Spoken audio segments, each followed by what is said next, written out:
Apocalyptic Black Technology System. This video is purely for entertainment and does not infringe on copyrights or laws.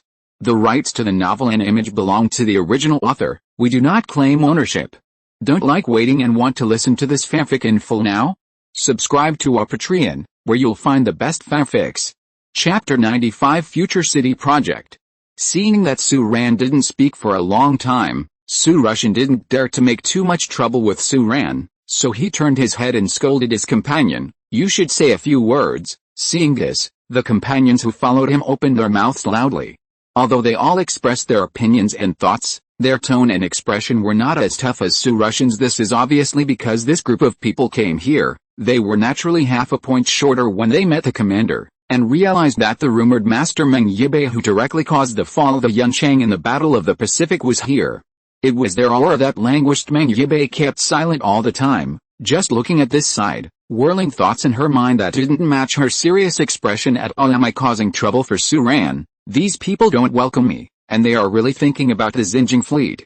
Once this matter is made public, the international reputation of the Xinjiang fleet may be reduced. Should I say something at this time? I should take a stand. No, I shouldn't express my opinion. Let him lie to me for so long. At first he lied to me that he was an ordinary soldier, and later he pretended to be an incompetent high-level fleet, and pretended to tell me that he would go back and talk to them. Your Excellency, the commander discussed and fought for me, which made me both moved and worried.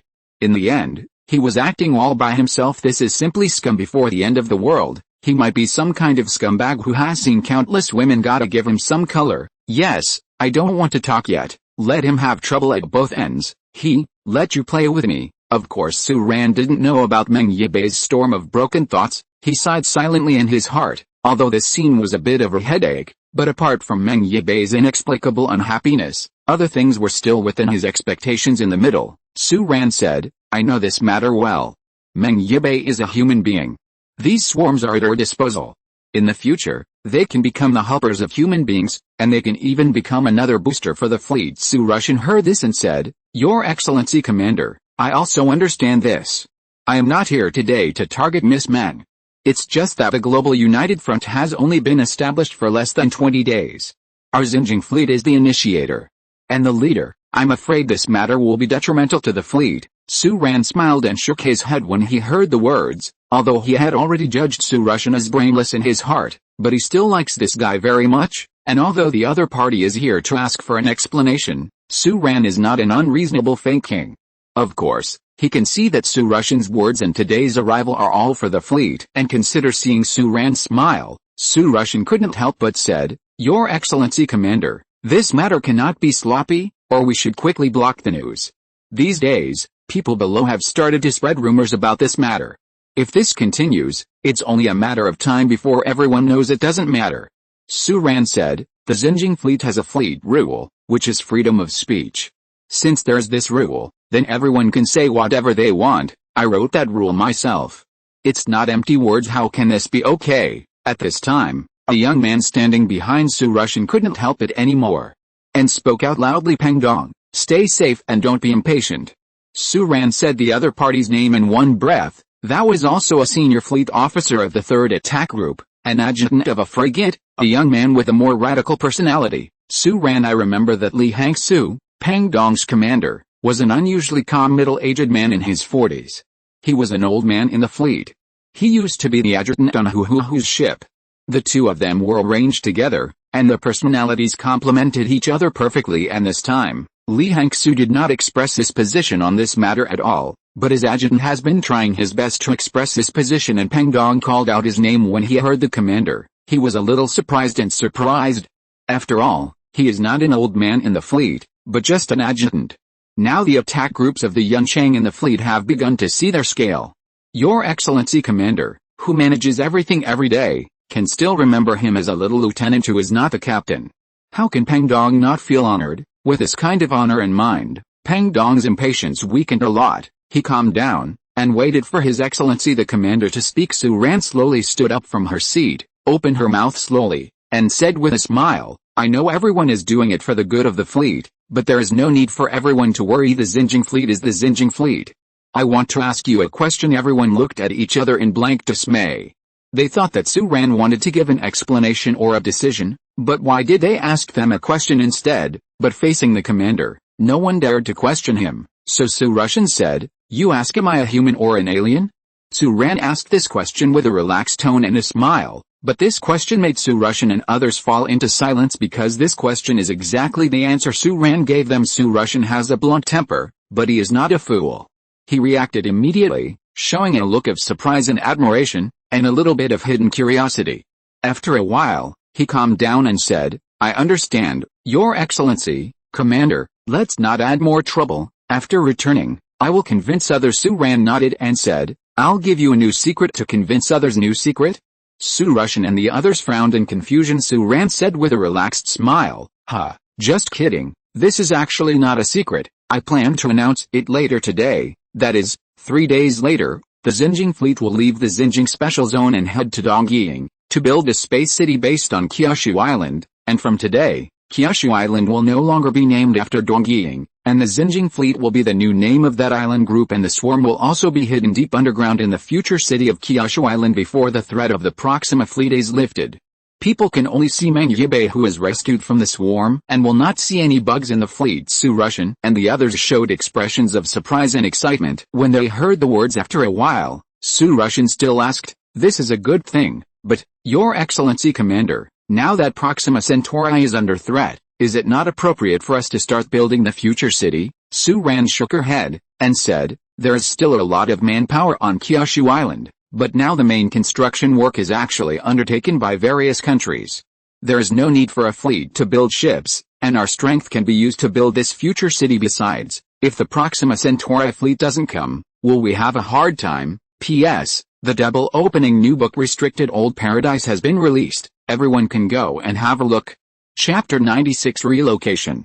December 23rd. It is snowing heavily in the new capital, and the 3 eastern provinces of China are ushering in their coldest season. But Fan Yashin walked out of the warm office building wearing a coat, looking at the distant sky with a complicated expression. And on this day, he was not the only one who did this in the streets and alleys of the new capital, because today the new capital city, or the entire new Beijing Special Zone, will usher in new changes. The Xinjiang fleet, which is named after the Xinjiang area and is now world-renowned, is currently relocating. Looking at the Xinjiang city from a distance, one can see the pilot light flashing of the Xinjiang fleet gradually disappearing in the morning fog at the end of the city sky. In fact, there is still a distance between the Xinjiang headquarters and the Xinjiang city.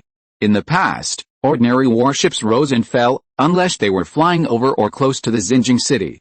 How much? But today it seems a little clear, because there are too many fleets sailing there, and they are too large. Just late last night, the Xinjiang fleet began the evacuation process, moving away most of the main facilities, engineering facilities and weaponry, leaving only the laboratory and some special modules at present. The 5 Yunchang battle groups scattered all over the earth have all gathered here, and the Xinjiang headquarters has been evacuated overnight. Many people only heard about this fact this morning, and rushed out to check.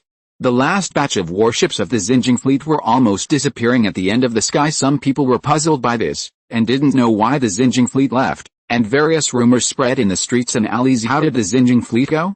Don't you want the Xinjiang Special Zone? Where are they going? The Xinjiang fleet is gone. Why do I feel like my heart is panicking all of a sudden? Without the Xinjiang fleet, who will protect the Xinjiang city in the future? What the hell is going on? Why is there no sign at all? They are going to move. What omen will they give you? An ordinary survivor. Do you think you are an important person? Go, go, don't talk nonsense. I heard that this is because the Xinjiang fleet and our country are at odds. So, who did you hear that? I heard, it is the Xinjiang fleet that is about to open up the world. What created the world? What does this mean? Hey, you all know, right? Isn't the Dongying country finished? But aren't those islands in Dongying still there? Those islands are not good, and they are naturally not good for us ordinary people and ordinary countries' place. But I heard that Your Excellency the Commander is going to transform the Kyushu Island in Japan, to build it into a future city. The city on the island on the sea is connected to the sky. Tisk tisk. This person said that he was quite happy, but the people around him became more and more confused. The city on the island on the sea is connected to the sky. What does it mean? What do you mean? It doesn't matter. The Xinjiang fleet is basically our Huaxia people. According to this, Dongpu is also our Huaxia this time, different from ordinary people's wild thinking and nonsense. Fan Yushin had already received a clear notice from Su Ran a few days ago. Su Ran left the Xinjiang Special Zone, On the one hand, because the geographical environment here is no longer enough for the Xinjiang fleet, and on the other hand, it is true that Su Ran wants to draw a clear line with Huaxia. So that both sides will not be embarrassed, it's not difficult to do. Dongpu is now a land of no man. It is backed by the sea and has a certain human foundation. This is why Su Ran left Xinjiang and took root in Dongying. No, from this day on, the name Dongying will cease to exist. Kyushu Island will remain Kyushu Island, Shikoku Island will remain Shikoku Island, and Honshu Island will remain Honshu Island, but the owner standing on this land will change his name. That is the Xinjiang fleet. Su Ran didn't plan to establish any country, and he didn't plan to exist as the overlord of the earth. The fleet is the fleet, and force is force. His Xinjiang fleet is here, and it can be said to be the number one in the world right now, but he doesn't need to sit on it. What position to determine what? So good, the earth remains like this, and the anchor of his fleet will be the endless starry sky, the endless territory. When he has a real and sufficiently vast territory in the future, it will not be too late for him to draw land and become king. As for the construction side of the future city identified by Su Ran, it is Kyushu Island where the swarms rarely set foot. A group of project personnel in training, a biological laboratory jointly established with Spore Life and several other scientific research centers, etc. However, all the projects with higher requirements on the environment and equipment were left by Su Ran in the home of Xinjiang Special Zone, while the others were all relocated to Kyushu Island. On Kyushu Island, more than 200,000 Dongying people have already prepared temporary headquarters and office areas for the fleet to station. There are still some relatively well-preserved buildings and cities on Kyushu Island. Before that, there were actually less than 200,000 Dongying people on Kyushu Island, but now they have broken through this number. The main reason is that with the end of the Pacific War, the insect swarms gradually declined, and the survivors in other parts of Dongying Kingdom, they all gathered together. Although the number was not large, but gathering together, the total population still increased a little bit. Of course, in the future, Su Ran has no intention of using Dongying people as the main body of Xinjiang future city. When his Xinjiang fleet is relocated today, he will use the shared information release channel of the Global United Front to start contributing to this city on a global scale. Cities that have not started building yet recruit population from all countries in the world. As long as you come and can contribute to the city, you are a person who is useful to the city. Xinjiang future city welcomes you. At the same time, Su Ran is also planning to draw his own big cake, to publicize the advanced and unbelievable future city first, so as to attract residents for himself. However, this time it's not the fleet recruiting people, but the city recruiting residents. Su Ran will not send warships to meet them. If you want to join the future city, then you can only find a way to come to this island group in Asia Superior. The gathering of all nations to build a city without races and countries is what Su Ran expects. The earth will be his route, and the universe will be his journey. The homeland will not be forgotten, and the future can be expected. Thinking about a magnificent future, Su Ran even feels slightly lost in this life. He has kept his homeland and his own planet, and now he has a future in the universe. This is exactly his long-cherished wishes. For this matter, Su Ran also said hello early in the last virtual meeting of the Global United Front. Many countries disagreed with this and believed that Su Ran was blatantly poaching. However, because it is obvious where the fleet is, everyone dare not speak up and cooperate actively. If you're listening to this novel on a channel other than Fanfic World, it means they downloaded and uploaded it without effort. We cordially invite you to visit our channel, Mundo Fanfic Novelis. There you'll find the original version of this story, and you can explore many other novels of various genres. We're waiting for you to immerse yourself in a world of incredible novels. Chapter 97 New Action. Strictly speaking, Su Ran's behavior was quite rude. It's like you are a gangster who ran to someone else's house with a gun in your hand but asked others to hand over the money to you and still not be able to show a little dissatisfaction. In the hearts of many heads of state, Su Ran's move is simply an act of robbers, but no matter what, no one dares to say no. On the contrary, they have to work hard to cooperate with the propaganda in their own country, and actively encourage those who are interested in their own country to join the future city of the Xinjiang fleet. In particular, all countries have recently clearly observed that the Xinjiang fleet now has 5 battleship battle groups with a Yanchang-class warship as the core operating around the world. Under such circumstances, even the crazy big brother of the Russian Federation said with a smile, "Don't worry, Commander, your affairs and the affairs of the Xinjiang fleet are the affairs of the Russian Federation. I have already received the promotional materials here, and I have already promoted them regionally, I believe that there must be many people with lofty ideals in the Russian Federation who will be willing to join your team and participate in the construction of the future city of Kyushu Island. Su-ran also smiled at this, but he knows that it is unrealistic to gather a large number of talents from all walks of life from all over the world in a short period of time. After all, no matter how good Su-ran's talk about the future city is, it is just empty talk now, and many people will probably be on the sidelines. However, only when the future city really has signs, may it choose to venture across the ocean and come to this future established by the Xinjiang fleet. Of course, Su-ran is not in a hurry about this. December 25th. The first stage of the planning and construction of the future city of Kyushu Island began. During this stage, Su-ran mobilized the main personnel of the two Yunchang battle groups and the Xinjiang fleet to participate, but did not let anyone outside the fleet participated in the construction, and even the newly recruited members of the fleet did not join in this project. A lot of heavy-duty special construction equipment and engineering 3D printing equipment produced by the system have already been deployed, and under the control of many fleet members, work has started quickly. This is of course not that Su-ran intends to use all the manpower of the fleet to build this city, but that he wants to build a palace deep underground in the city before actually starting to build the future city that is the residence he promised to Mangyube. First, build an underground palace under this city that marks the sky and the universe, and there will be provided for the swarms. It is secret enough and will not be discovered. When the huge city rises in the future, no one would have thought that there would be a swarm of insects inhabiting and multiplying below, and when the time is ripe, Su-ran will make it public. In fact, few of the fleet members who participated in the construction of this underground palace knew what the underground facility they built was for. They only listened to the order to build a top-secret fleet underground fortification, and were ordered to keep silent. Everything is in full swing. Su-ran is standing on the Yunchang floating in the sky, looking down at the ground below her feet, those busy people and heavy equipment making loud noises. The yellow sand is flying, but Su-ran suddenly, an extremely absurd idea came up. He felt that at this moment, he was like those pharaohs, standing on a high place, supervising the labor slaves below to build his pyramid against the wind, sand and dust, until one day, the pyramid will exceed the height of the pharaoh himself, and the pharaoh will sleep in it forever. But in fact, the construction work below is completely modernized, and there are even few places where pure manpower is used. Su-ran soon realized that she came up with this idea because of power in Xinjiang city. It was not so obvious, because Su-ran also grew up in Huaxia. Even though time has passed and the Xinjiang fleet has become a climate, Xinjiang city and Xinjiang fleet are still in a delicate state of distinction.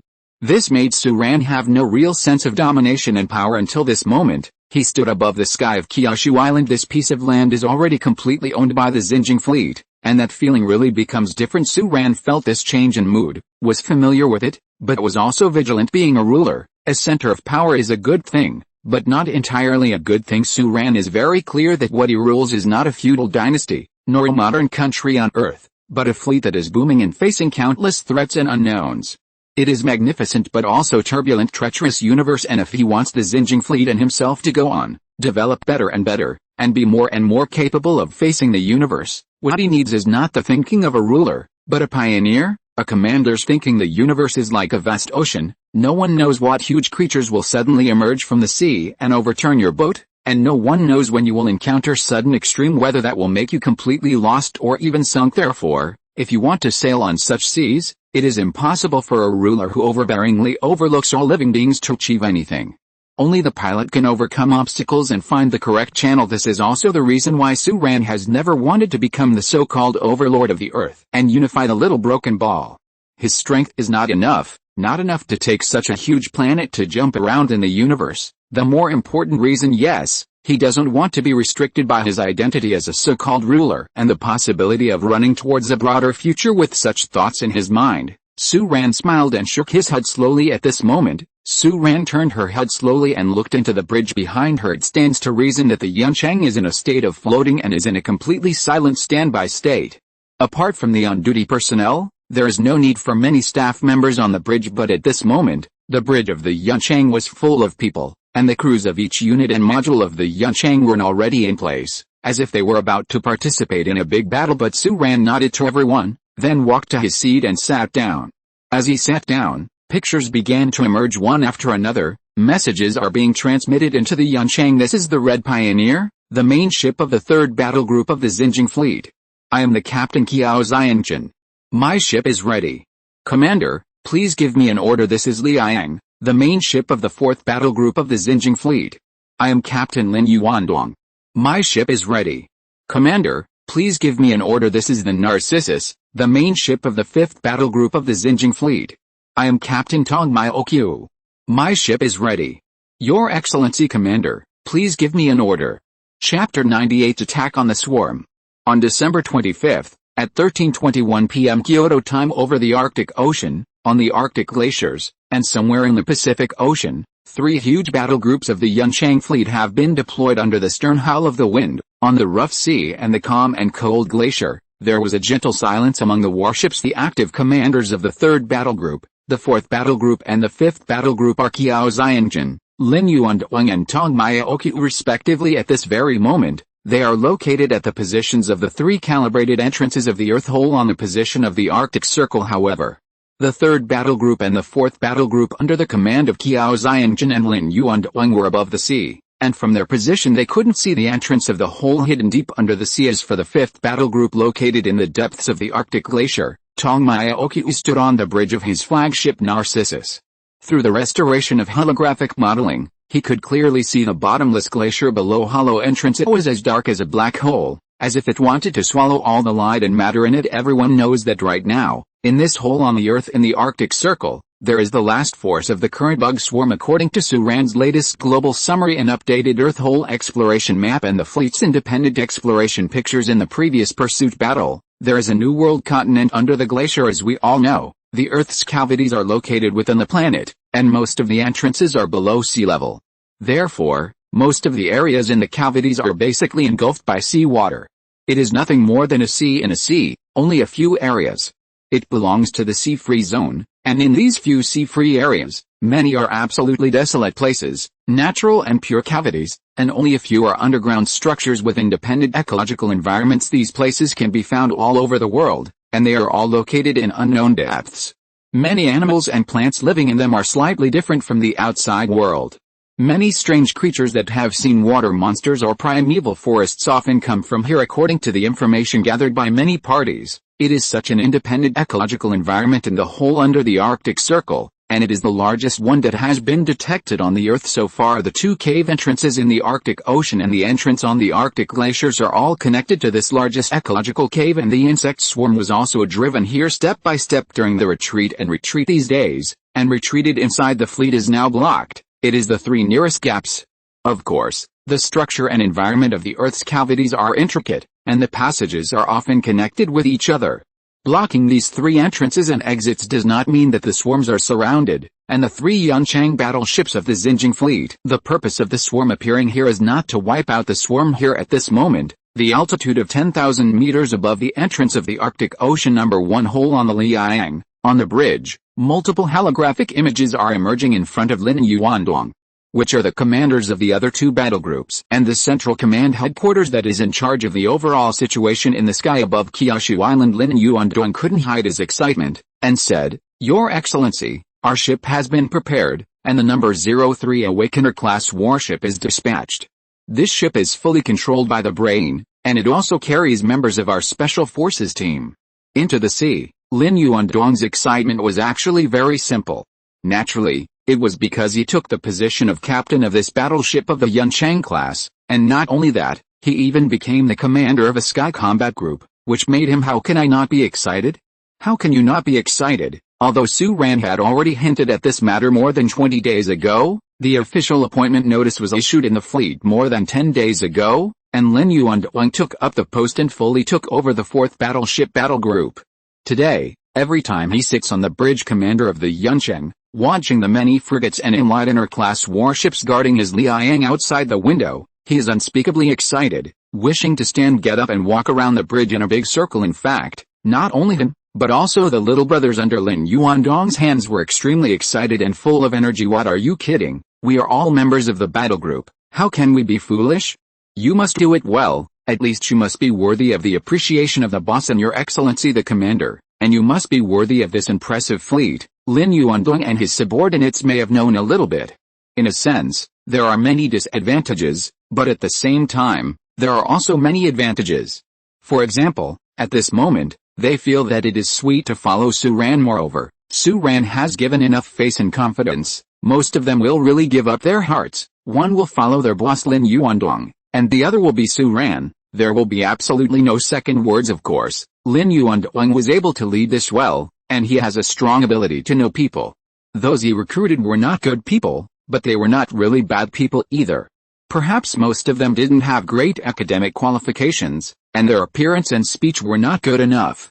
He is fierce, but he is one of the rare people in this era who talks about morality and reason. Such people have their own set of rules and reasons that they believe in, which is their bottom line, and these bottom lines are truly meaningful. In the eyes of these people, this reason is sometimes even more important than their own. Life is more important on the Red Pioneer. Qiao Xiangjin looked at Lin Yuandong's almost uncontrollable excitement in the screen, and couldn't help shaking his head helplessly, thinking how old Dong Jie is, and he still looks like this. However, Qiao Xiangjin also has to say that although Lin Yuandong has always had problems with logical thinking, he is still very accurate in judging people and doing things. From Bingchang to now, he has been by Su Ran's side and never left him. The real rise to prominence on the current Earth, if the commander of the battle group Yun Chang of the Xinjiang fleet goes to some small countries, the treatment will be at the level of the heads of state of the Russian Federation, the United States, and China. Qiao Xiangjin couldn't help looking at Tong Myaokyu in the picture over there. The former mercenary lady was smiling as usual. She didn't see anything special, but she looked very charming, and in the picture, it can also be seen that Jin Ziyang stood behind her with her hands down, as Li Huxong became the captain of a frigate. At Tong Myaokyu's own request, Jin Ziyang became Tong Myaokyu's trusted adjutant. For Jin Ziyang, it can be said that she has reached the sky in one step. Now she is standing on Tong Myaokyu's body. The expression on her face is exactly the same as that of Lin Yuandong, and she can't stop being happy. Chapter 99. Is that little girl really an empress?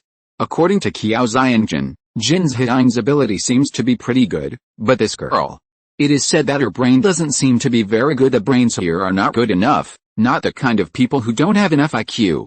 In Qiao Xiangjin's view, this representative Jin has not enough EQ, but this is also good. Ability is greater than scheming. It is better than scheming is greater than ability, especially for the fleet that is still booming. And at this time, Tong Myaokyu had also made a report, claiming that a fifth attack group he was in had also dispatched an Enlightener-class warship into the underground cavity. Seeing this, Qiao Xiangjin immediately retracted his divergent thoughts and reported seriously at the other end of the fleet. After Su Ran and the three battle group commanders had all reported, he nodded slightly and said, "Next, we need to establish a shared information network and reconstruct it through the existing basic Arctic hull model.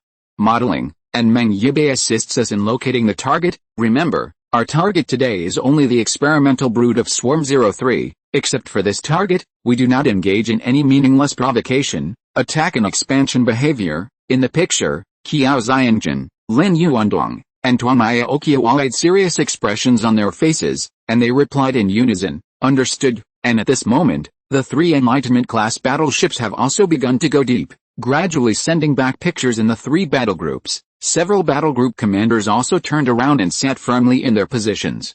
Their real-time voice communication with the main fleet will be interrupted to leave the channel for more useful place. Lin Yuandong also sat on his own captain's seat, the corners of his mouth raised unconsciously, feeling that sitting here was more comfortable than sitting in a mansion with hundreds of millions of dollars. This time their target was a nest of swarms, but Lin Yuandong was hardly nervous. After all, the swarms no longer pose any threat to the Xinjiang fleet, let alone the three Yunchang battle groups here. Well, if the bug swarms were not reserved for the Proxima Centauri fleet, their strength alone would be enough to wipe out the bug swarms in the underground caverns. So many battleships were dispatched mainly for the absolute success of the capture. Therefore, Lin Yuandong's mentality is still very relaxed. As soon as Lin Yuandong sat down, Li Yan, the adjutant behind him, couldn't help but said, "Boss, tell me, that Meng Yibei is really the king of the swarm?" Lin Yuandong was slightly startled when he said this, turned his head and glared at his adjutant, and said in a low voice, "Hold down, this Li Yan is Lin Yuandong's confidant. It was the one who came out of the Ice City with Lin Yuandong. Now, there are very few brothers left, and Lin Yuandong is willing to let them be responsible for those who have ambition and ability." Li Yan immediately whispered, "I'm sorry, boss, I'm just curious, that little girl, who looks so good looking, is she really the queen of the swarm?" Can she communicate with the swarm to help us locate the number 03 brood? This question actually touched Lin Yuandong's heart. He has actually met Meng Yibei a few times, but his impression of Meng Yibei is almost the same as that of his subordinate. It can be said that it is completely based on their ability to accurately locate the thousands of war insects and numerous insect swarms in the underground cavity.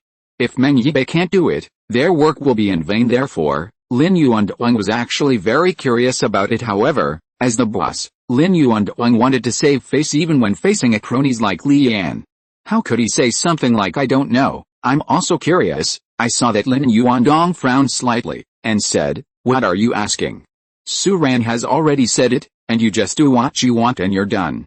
Why are there so many questions, Brother Su? That's our elder brother.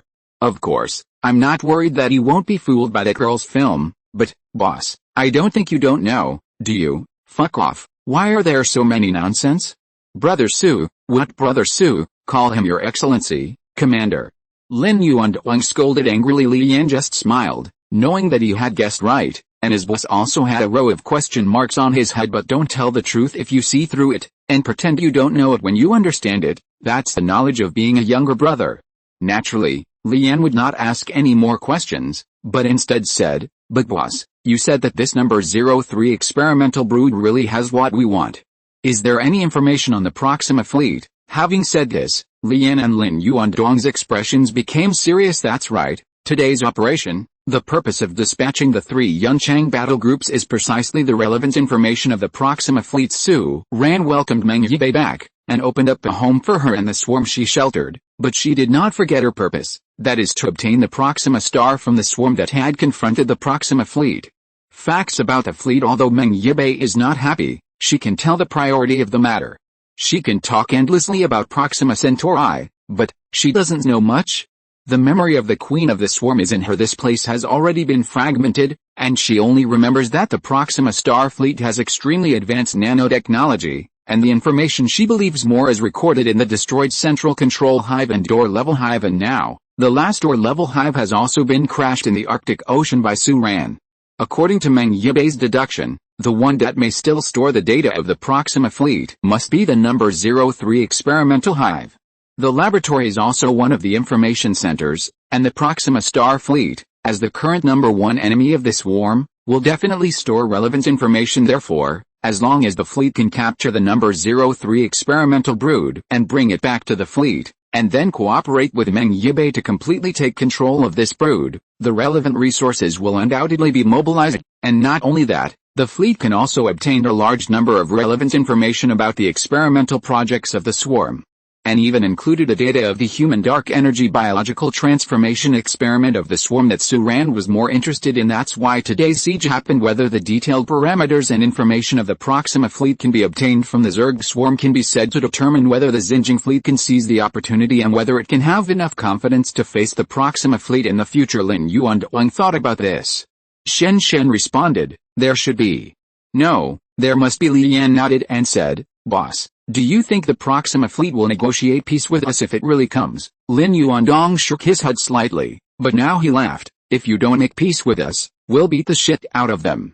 Chapter 100. The eyes of the fleet. At the same moment, the South Pacific Ocean, the chromatic trench under the deep sea, there is darkness, and being in it can even give people the illusion that they have come under the deep space of the universe. But in this trench, which is 1,200 kilometers long and 10,000 meters deep, there is a raging undercurrent. Something is swimming in this dark sea, and there is a huge amount of it. In fact, it was the sea war bug in the swarm, a swarm creature that resembled the terrifying creature Deep Diver in the Cthulhu mythology. They are also low-level war bugs. They were previously expelled to the Arctic Circle by the submarines of several powerful countries in cooperation with the Xinjiang fleet. However, the huge Pacific Ocean, coupled with a deep underground cavity structure, still remains. There are many who have not been expelled without their nests. They are basically no different from wild beasts. They are muddled and only have the instinct of survival. They are scattered all over the deep sea, and they hardly pose any threat, let alone gather together. But today, they seem to have received some kind of call. Gathering from all directions of the ocean, rushing to this bottomless trench, stirring up the currents under the deep sea. If someone can turn on a deep dive light in this trench at this moment, they will be able to see an extremely horrifying scene. Thousands of sea monsters are surging like a tide, moving in groups in the deep sea, baring their teeth and claws, but at the same time, it is better to see the destinations where these monsters shaped like deep divers are flocking to. It was a huge meteorite-like shell-shaped object half-sink under the trench. It looked like the wreckage of the Death Star that fell in the movie Star Wars. However, the deep sea environment and group movements the monsters, but it adds a lot of horror to it, more like the old god palace under the sea in the Cthulhu myth, and this palace is exactly what Meng Yibei said earlier, the shell where the swarm entered the earth at this moment. Meng Yibei is at the core of this shell, and in the depths of the seabed, pipe-like tentacles are separated from the main structure of this shell to connect with this girl. Logically speaking, it is impossible for a human body to survive in such a deep sea, but the current Meng Yibei is obviously beyond the scope of human beings. Under the transformation of the swarm, what she possesses is far beyond a human body, but at this moment, she is slightly closing her eyes. Being here, her consciousness has been completely connected to the network of the swarm, and she has come under the Arctic Ocean. With the help of her advanced genes as the queen of the swarm, permissions, forcibly borrowing the senses of low-level war insects, spreading all the way, and passing them through the insect swarm network to the guards on Kyushu Island, and they will pass the information to the Xinjiang fleet, and because of this, under such internal information, the Enlightenment-class warships dispatched by the 3 Yunchang battle groups around the Arctic Circle have hardly encountered any obstacles, and they have been advancing at high speed all the way.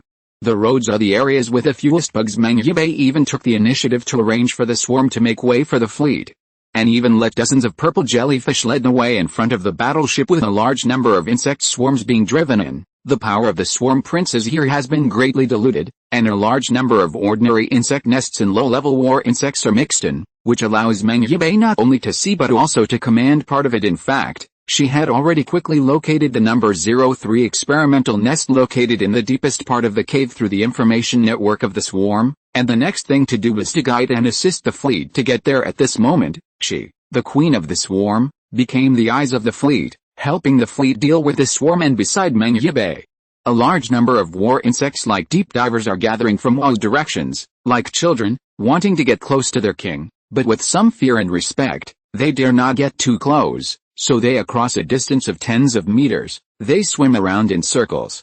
The number is increasing, and the circle is becoming larger and larger, rolling the water like a sea tide. They all sensed Meng Yibei's breath and swam over on their own initiative. In the case of losing the control of the brood and the swarm network, the appearance of Meng Yibei, the queen, to them, is like a lost child finding the direction of its mother and home. At the same time, the fleet is rapidly using this information channel to quickly approach the target at a position a little farther away. There were mostly unowned low-level war worms, but as the distance to the number 03 experimental brood got closer, its guard war worms rushed out one after another and began to exchange fire. The Enlightenment class warship dispatched by Tongmaya Okyu's 5th battle group, who was the first to enter the combat state, descended by air, and entered the huge inland cavity ecosystem under the Arctic Circle most quickly. It was a very huge space. Judging from the pictures sent back by the Awakener, some kind of strange fluorescent plants grew on the top and the ground of this underground cavity, swaying slowly in the slight wind, like countless roots. The light sticks danced in the darkness, becoming the only light source in this absolutely dark environment, and even looked a little beautiful. But this beauty didn't last long, because there are not only these natural plants in this underground cave. Insect swarms have already entrenched here, on the top of the cave wall and on the ground. There are all kinds of war insects everywhere, flying, terrestrial. When foreign enemies invaded, they were silent in the darkness like sculptures, standing still, but with the entry of the Enlightener-class warships, they immediately moved in groups and rushed towards the first to enter this hollow ecosystem. The Enlightenment battleship, but in the mid-air of culling, they redistributed the information from the Queen in the depths of the South Pacific, quickly made a group of low-level warbugs who had no affiliation become confused, and even turned around to attack the friendly troops around them.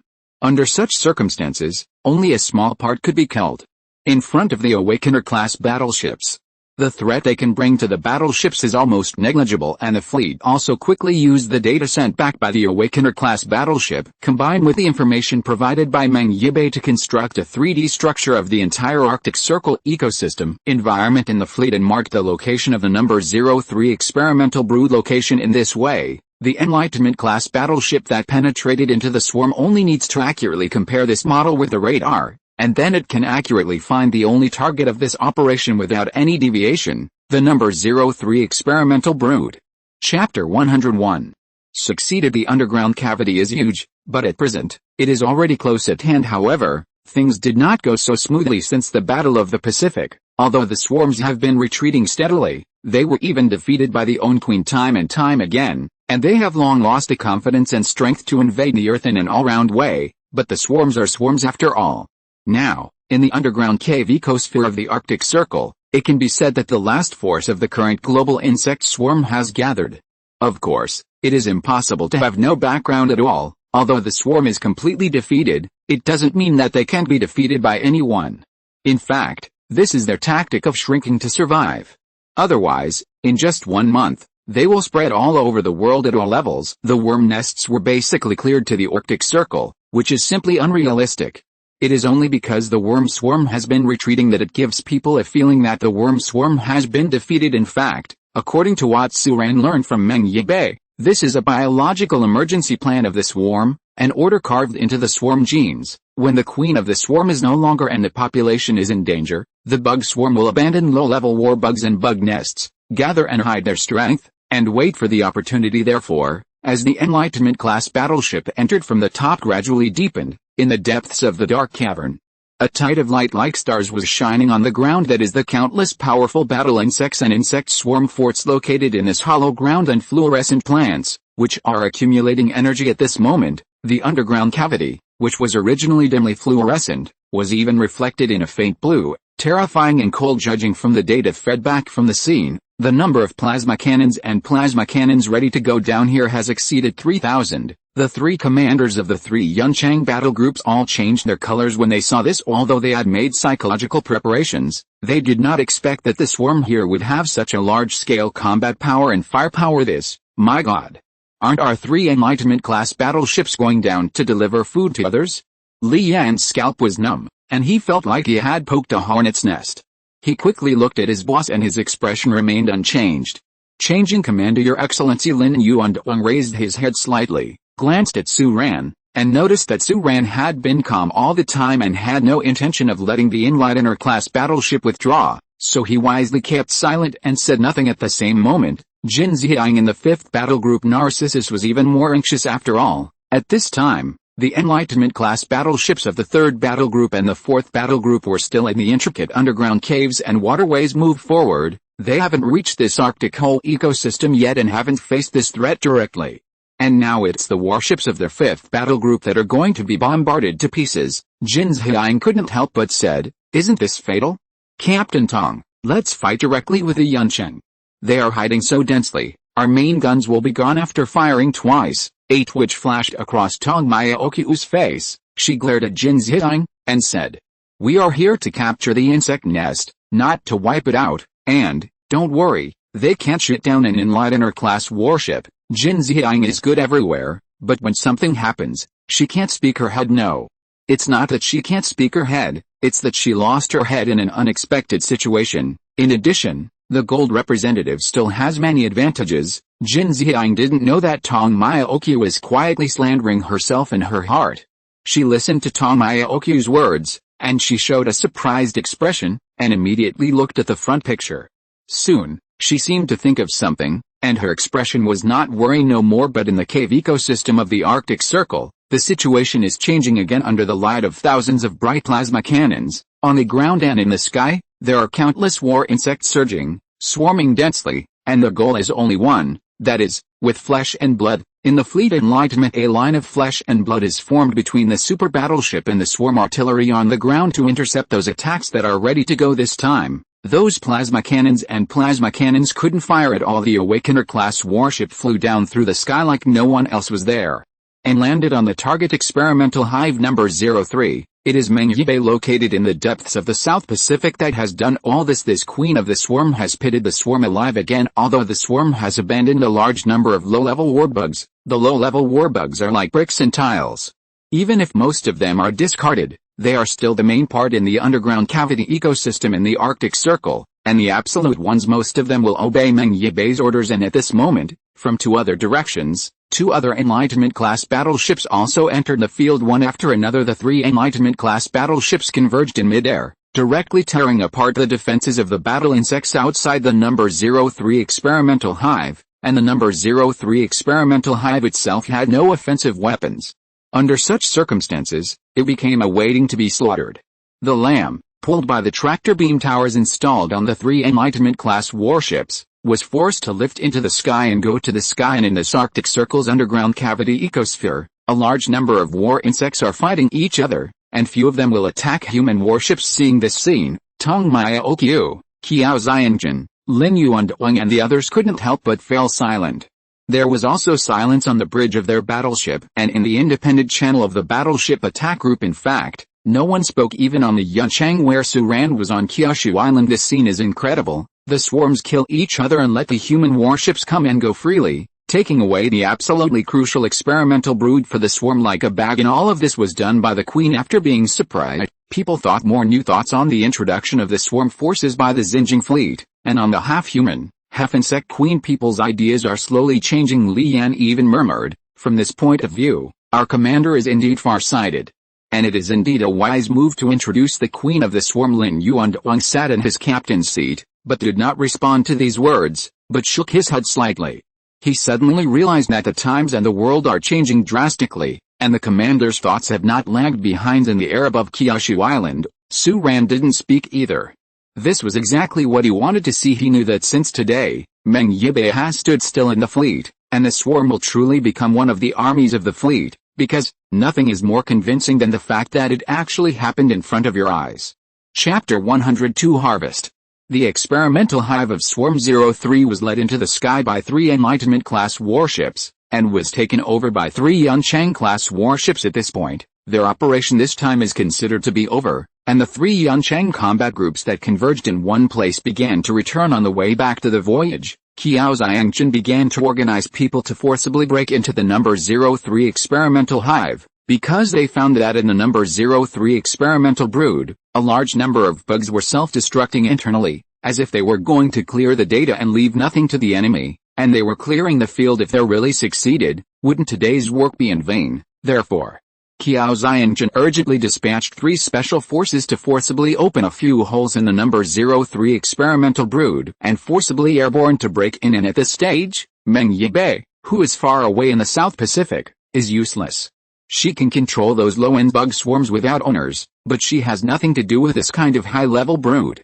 Her gaze, it's hard to even touch it, so although she is also anxious to help at this moment, there is nothing she can do at this time. The pipes on her body were coming out of her body. Accompanied by this scene, thousands of deep diver-like marine combat insects roared instead, surrounding and jubilant around her, jumping for joy, surrounded her body, lifted her up little by little, from under the deep-sea trench, lifted her above the sea level, and in the sky, an invisible destroyer slowly emerged, picked up Meng Yibai, and then disappeared at the end of the sky at high speed. Meng Yibai looked back frequently, looking down from her point of view. There are white waves breaking through the sea. That's those war bugs sending each other off from afar, and Meng Yibei's last order to them was to let them go to the Arctic Circle. Sighing, Meng Yibai withdrew his gaze, sat down, and looked at the scenery outside the window. It was nearly an hour before he returned to Kyushu Island. The 3 battle groups had already returned here. When Meng Yibai came down, it was Yuan Lichen who came to pick him up. Yuan Lichen's expression was not very good, and Meng Yibai asked, "What's wrong?" Yuan Lichen glanced at the Queen of the Swarm. In today's battle, the Queen of the Swarm's performance was eye-catching enough, and it could be said that she had a place in the hearts of the people in the fleet. After thinking about it, Yuan Lichen said in a low voice, "The number 03 experimental brood self-destructed a lot of important data on the way back." Hearing this, Meng Yibai also frowned. At this moment, at the temporary survivor base on Kyushu Island, Su Ran was riding a Raptor armored vehicle to the huge number 03 experimental hive. After being brought back, it was dropped directly into the designated area. Although it is not a war brood, but is an important functional brood, it is big enough. It is about 1/3 the size of the Ice City brood. The overall shape is oval, and the outer layer is also like that of unevenness. It is a meteorite-like structure, placed on the ground. It looks like a super egg from a distance. The Xinjiang fleet has already fully controlled the brood. After landing, Zi Yuanhua, who had been waiting for a long time, immediately led the team to enter and control the situation. Therefore, although the distance between Su-Ran and this insect nest was far from a safe distance, there would be no risk. But Su-Ran's face was not so pretty because the worms inside the experimental hive of number 03 have almost completed the self-destruction program. This means that the information that the fleet can obtain will become extremely limited. Su-Ran really did not expect the swarm to be so decisive. The complete destruction of the data here means that all the technology related to the swarm is lost. The star civilization is not a primitive era, and the importance of information and technology is sometimes even greater than that of hundreds of millions of individuals. Technology determines the future of civilization, and poor information can determine whether a crisis can be successfully overcome or a war can be won. From the perspective of Su-Ran and even the spore life, no matter what, the number 03 experimental brood should be a very important thing for the swarm. Even if it falls into the hands of humans, they will not really break their arms, and they will only try again scramble. But looking at the current situation, Liu Tingting, who was in the car with Su-Ran, couldn't help but said, "What a stupid bug." Su-Ran didn't know what to say. After the Raptor armored vehicle was parked, Su-Ran led the people directly into the nest. Before Su-Ran could take a step, both Li Rui and Zi Yuanho turned pale with shock, and said, "Your Excellency, Commander, this cannot be done, absolutely cannot be done." Seeing the expressions of these two people when they saw Su-Ran about to enter the worm's nest, which was more terrifying than seeing a ghost, Su-Ran's face could not help but twitch.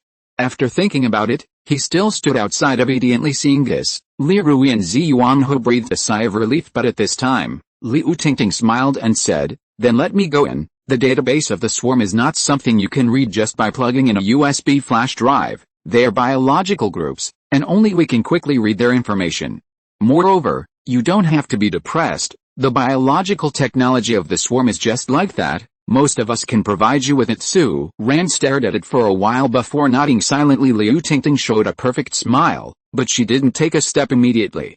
Instead, she leaned closer to Su-Ran's ear, and whispered in a voice that neither Li Rui nor Zi Yuanho could hear, "It seems that your non-intrusive control, the effect is even better than ours." After saying such a sentence, Liu Tingting quickly entered the insect nest. Su-Ran frowned, and was stunned for a few seconds before realizing what Liu Tingting's words meant. The efficiency and ability of the spore life is quite good. After the fleet took full control of the number 03 brood, Liu Tingting quickly extracted the remaining data from the number 03 experimental brood. After processing, at dusk today, Su-Ran finally get the data and information in it. What makes Su-Ran feel a little regretful is that there is no relevant data left for the creation experiment of the dark energy awakeners that he most hopes to harvest. He originally hoped to get this, and use the technology of the swarm to build a batch for his fleet. What about those who are awakened from dark energy? Otherwise, he may only be able to use systemic drugs to stimulate them. But the dark energy excitation unit of the system, Su-Ran still doesn't think it's very effective, and it's expensive. Su-Ran really can't afford to manufacture and put them into use in large quantities at this stage. Almost all the important technologies are gone. According to Liu Tingting, the degree of self-destruction of the database by the swarm has reached 90%. However, information about the alien fleet remains. Chapter 103, The Past of the Swarm, 1. The obvious point is that until now, the swarms don't know that their big enemy is coming, and the priority is to deal with the core data and experimental data, while the alien races and hostile civilizations are the last to be dealt with. Yes, although I lost a lot, I also left a lot. There's even track records for the swarm. They originated from an inconspicuous tiny planet in a star cluster that has not been named by humans in the Milky Way. It is a planet with a poor ecological environment on the edge of an aging star. Just stepping out of the interstellar gate little by little, walking towards and exploring the starry sky. The swarm's journey to explore the starry sky is very long. For a long time, they were limited by the limitations of biological civilization and could only circle in their own galaxy. The standard of escape velocity was like a moat that prevented them from escaping. Fortunately, in that process, they were lucky not to encounter any other civilizations, and they struggled out of the galaxy little by little, abandoned their parent star that was about to be swallowed by stars, and became wanderers in the starry sky, multiplying their populations, constantly evolving, and living in the interstellar space. The space is full of wanderers, and they have traveled to many places. Therefore, they have recorded several shipping lanes and the dangerous areas that need attention, as well as some precious experience in dealing with natural disasters in space.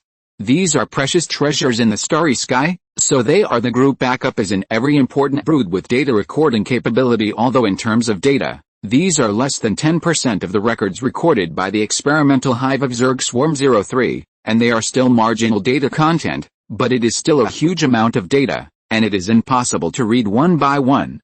However, it was only a rough look, and then it was imported into the core shared database of the Xinging fleet for future use. These interstellar passages and experiences are extremely precious, especially for Su-Ran and humans who have never experienced interstellar voyages. In the eyes of many people, it is safe not to encounter alien creatures in the vast starry sky, but in fact, this is not the case. Some special planets, cosmic storms, supernova explosions, baryon missing areas, etc. may become a whole world in one go. The natural grave of the fleet. If you are not careful, you don't need to encounter any aliens at all. You are flying in the universe, and you will die inexplicably in the eyes of a civilization like the Spore life. These experiences are of course nothing, and in the eyes of the Spore life, the former boss Su-Ran, who is also a lost dog, doesn't need these things, but in fact Su-Ran needs them very much. These waterways and experience alone are worth the cost of this operation. In addition to this, there is information on alien populations in the information of the swarm. Apart from the detailed route, there are other races of alien creatures. To Su-Ran's disappointment, the main record of the swarm was not the Proxima fleet that crippled them, but a civilization called Black Star. In translation, in the records of the swarm, this is a civilization that is said to be born in a black hole galaxy, from the third cantilever Perseus. The time of this civilization is extremely distorted by the influence of the black hole, and it took thousands of years to step out. The first step towards the starry sky is extremely powerful. Su-Ran noticed that the Zerg swarm is here, and the civilization called Black Star is very different from the previous record information. When it records its own course, it has a large number of parameters and data comparisons, and every piece of information is accurate. Extreme, but when describing this Black Star civilization, it uses vague conceptual descriptions such as supposedly and powerful along with going down. Su-Ran realized that this might be because the swarm didn't really understand it.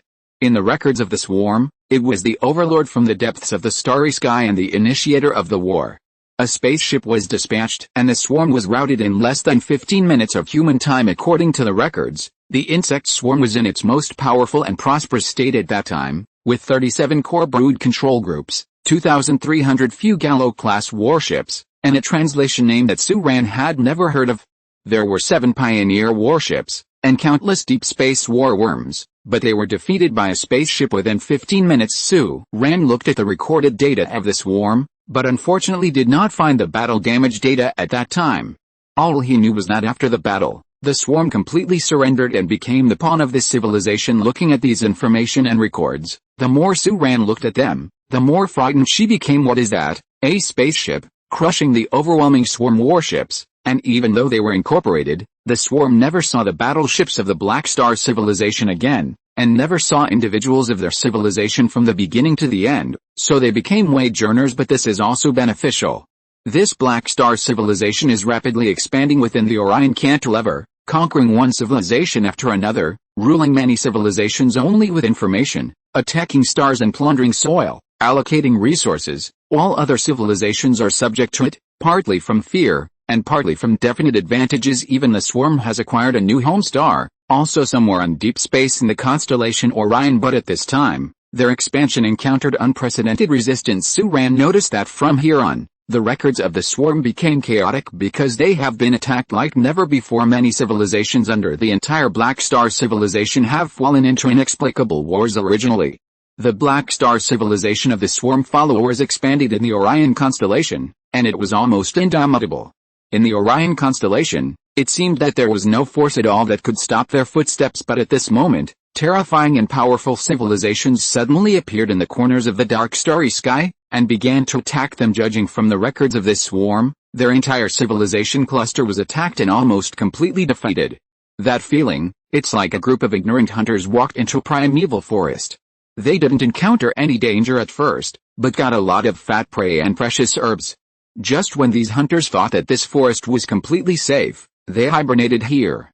The ruler of the shadows of horror in the forest has emerged. From that moment on, the starry sky became weird and terrifying. Many civilizations even disappeared overnight. Some low-level civilizations also stepped into the starry sky. But when they really fought, They didn't even know who was attacking them. The record of the swarm in this period is extremely terrifying, and it is composed of many friendly signals from the starry sky. This is the Kejeta civilization. We have been attacked. We can't locate them. We don't know who they are. Here is our fleet dissolving, our warships disappearing. We call for aid. Our battleship is alive. Our planet is alive. If you're listening to this novel on a channel other than Fanfic World, it means they downloaded and uploaded it without effort. We cordially invite you to visit our channel, Mundo Fanfic Novelis. There you'll find the original version of this story, and you can explore many other novels of various genres. We're waiting for you to immerse yourself in a world of incredible novels. Chapter 104, The Past of the Swarm, 2. In the dark starry sky, a war involving countless civilizations has begun. The vassals gathered under the Black Star civilization exchanged fire with the sleeping behemoth in the cantilever of Orion. Of course, these pictures that happened countless light years away could not be received by the Earth at all. For the two civilizations at war with each other, it seems that the entire starry sky is in danger, but for a civilization like the Earth, the starry sky is actually still calm. No one has discovered it, and it has not discovered anyone. The stars aren't one big family, and it's not Star Wars as you and I know it. The vast and huge environment is destined to make it impossible to become that way. Thinking of this level, Suran felt an indescribable feeling in his heart. However, the swarm has many records about wars. Their luck is very good. In several battles, they are not the main force. They have won consecutive victories. Their fleets have even left their new home planet. Hide away from being destroyed by other civilizations. After all, compared with other civilizations, the unique biological civilization system of the swarm actually needs one or more mother stars that can be used as breeding bases. This is like a pig farmer. To earn more money, not only must the quality of the pigs be ensured, but it is also critical to expand the breeding base and increase the number of pigs. This war lasted for many years. According to the calculation method of the swarm, it has been at least 100 years, and the data accumulation is extremely huge. It has recorded many dangerous civilizations, but most of them know little about it, and it can barely be regarded as a confrontation. There is no state of being dead. Such a huge amount of information requires special personnel to cooperate with a computer to organize and summarize it. Suran just scanned it hastily. A concept is enough, and the information that is useless now is also swept away. But such a record of sky-high volume will be missing as it gets to the back. After all, this is only the remaining 10% of backup data. Suran's heart sank slightly, wondering if there would be something she really wanted in it. Fortunately, he quickly found the Proxima Centauri fleet. The exchange of fire between the swarm and the Proxima fleet was not an attack initiated by the Proxima fleet, but an attack initiated by the swarm. Or, the swarm went to reinforce a civilization that also belonged to the Black Star civilization, and the result encountered the Proxima fleet. It was a technological civilization that never went up or down. The Proxima Centauri attack sent an invitation to the swarm fleet, which was only 9.6 light years away at the time. According to the help message sent by that technological civilization, in their description, the Proxima Centauri fleet was described as unknown attack, invisible enemy in extreme horror. And when the fleet of the swarm traveled across a distance of 9 light years and came to the starry sky, they also did not see any enemies. On the contrary, it was the fleet of that technological civilization that launched an attack on the swarm. In turn, attack in the records, the fleet of technological civilization has been torn apart, and the battleships have even been seriously damaged, and all the controllers inside have been killed in battle. However, these battleships are still operating like ghost ships and are still launching attacks. That's like a space ghost ship. Under the surprise attack, the swarm immediately suffered a big loss, but the swarm can also fight. But at this time, more battleships appeared, all of which were the same unmanned ghost ship, traveling in space, launching attacks, and even belonging to different civilizations. This is a trap. The swarm was hit hard and retreated steadily, but the fleet strength of the swarm itself may not be enough, but they have an excellent and powerful advantage that is huge. This swarm reinforcement army fought all the way and retreated all the way, seemingly defeated, but in fact, all the fleets of the swarm in the starry sky were approaching it, preparing to eat this ghost ship. In fact, there are no so-called ghosts in this world, let alone ghost ships. During the battle, the bug swarm discovered little by little that these ghost ships were actually controlled by nano-machines. A huge number of nano-level or even picometer-level and phantometer-level units formed an invisible wave in the starry sky, invading mechanical warships, wrapping the inside and outside of the enemy ship's spacecraft with a layer of nano-coating to achieve comprehensive countermeasures and control. Seeing this, Su-Ran thought it was like an electronic version of Spore Life. However, judging from the records of the swarm, the number of these nano-weapons was an astronomical number. However, this kind of nano-weapon is almost useless to the swarm. They cannot invade the semi-biological warships of the swarm, and it is difficult to affect the honeycomb command system of the swarm. They can only use the controlled. The swarm is pursued by a large number and variety of ghost ships. This biting pursuit lasted for 7 months. During this process, the swarm has been deliberately avoiding the battle zones of all civilizations, so as not to encounter other more powerful civilizations, while quietly gathering forces. Finally, the three armies of the swarm converged and wanted to eat the ghost ship fleet in one bite. However, at this critical moment, the data recorded in the number 03 experimental hive was in chaos. It was either lost or damaged, or it was itself chaotic. What happened in the middle is not recorded at all. Only after a long period of chaotic records, it becomes a record of fiasco and defeat. The record of the Great Defeat here is also very chaotic, but the battle damage is very clear. The three converging swarm fleets suffered a heavy loss of more than 70%, and were almost defeated, so they had to flee in a hurry. Judgment decided that they walked into the trap. The basis for the judgment of the supporting swarm, that they have fallen into the enemy's trap, is that the parent star of this ghost ship controlled by nano-weapons is a habitable planet at a certain moment in the Proxima Centauri star system. At this moment, the situation became clear all of a sudden. It seemed that the swarms were quietly gathering forces to eat up the ghost ship fleet, but in fact, they walked into other people's traps. The Proxima star fleet deliberately drove them away and let the army of insect swarms gathered here, so as to wipe them out in one fell swoop. Here, they were ambushed by ghost ships and the shining Proxima fleet. They suffered heavy losses, were routed, and a large amount of data was lost. While the insect swarm issued a warning to the mother star, asking the mother star to abandon them by cutting off their wrists, they did not give up on themselves at the same time. In the hope of survival, I tried my best to escape to the further distance of the starry sky with Proxima Centauri lying behind. The swarm did not dare to escape back to their new parent star, nor did they dare to escape back to Orion, so they could only fly all the way to Sagittarius Cantilever, and in the process, the swarm discovered a surprise that is the solar system and the Earth. In the solar system the swarm has come to Earth. Chapter 105, The Past of the Swarm, 3. The subsequent records will be about the bug swarm on Earth. Su-Ran found out embarrassingly that during the stage on the Earth, he became the enemy of the swarm when they were in Ice City. The swarm wanted to wipe it out, but later they bumped into the coward by mistake. The sky brood of the swarm was trapped in a pseudo-four-dimensional trap. The seemingly peaceful swarm was actually dead. Scared to pee. Judging from the records, the swarm was completely one-sided at the time. Most of the swarms were scared out of their wits by this suspected four-dimensional civilization. They wanted to abandon the Earth and this trapped sky brood and escape at the speed of light. This was also the key to the swarms not attacking Su-Ran and Xinjing for such a long time. Reason: unlike Su-Ran, who is a fake big boss who is really stunned, Zerg swarm is not a big boss but understands what a fake four-dimensional trap means, so it is extremely frightening. But in the end, the swarm not only did not leave, but made a further attempt. At that time, it was the decision made by the queen of the swarm. She resisted all opinions and was unwilling to give up the Earth. This can also reflect the dictatorship of the swarm to a certain extent. If the queen says something, even if the vast majority of people below disagree, they must listen obediently. If this is placed in a country such as Liaomai, the queen may it's all over. However, the queen of the swarm is the result of excellent genetic selection, connecting the entire swarm. Not only has the supreme right to rule, but also has convincing judgment and courage. Of course, these are all things that the current newcomer, Empress Meng Yibei, does not have. This is what happened later. As expected, the queen of the swarms did not make a mistake in her judgment. The coward was not a threat, but unfortunately, she made a mistake in judging Su-Ran, an outlier. The speed of the rise of the Xinjing fleet far exceeded the expectations of the swarm.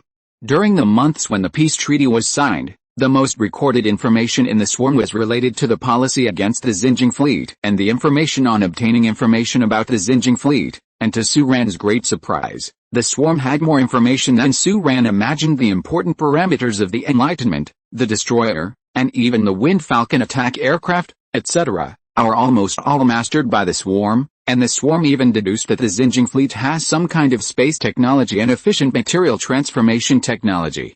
In this sense, it can also be said to be knowing yourself and knowing the enemy. Even the Zerg swarm already had a detailed structural diagram of the Xinjiang fleet headquarters and the Xinjiang city. This made Su Ran frown. At that time, he had already guarded against death, but in the end, the worm still collected a lot of information. Loud Ear is almost about to be opened by others. It seems that this matter must be strengthened in the future. However, it is a pity that although the swarm had almost figured out the color of Su Ran's underpants, they never expected that Su Ran was holding a powerful battleship that had never been seen before.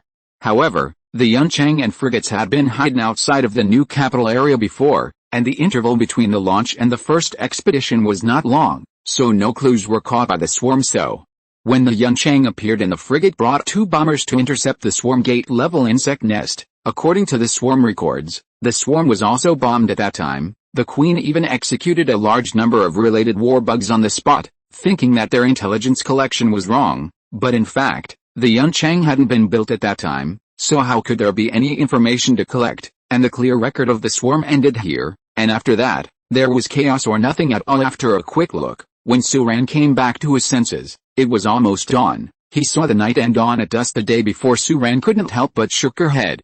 After looking around, Su Ran had a lot of emotions and doubts. Where did the Black Star civilization come from? And why did it gather civilizations? Why did the civilizations that attacked the Black Star civilization do this? And judging from the situation before the swarm's defeat, the swarm was huge in number, so it might not be powerless to fight. But why did there be chaos?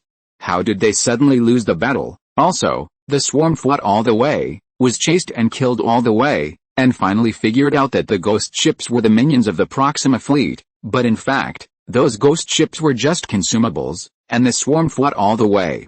It wasn't the Proxima Centauri fleet at all, and they didn't really see the Proxima Centauri fleet until the very end, at the moment of great defeat. But what is Shining Fleet? Under the defeat, the insect swarm could not escape in time, and there was no way to find out the appearance and principle of the enemy's real fleet.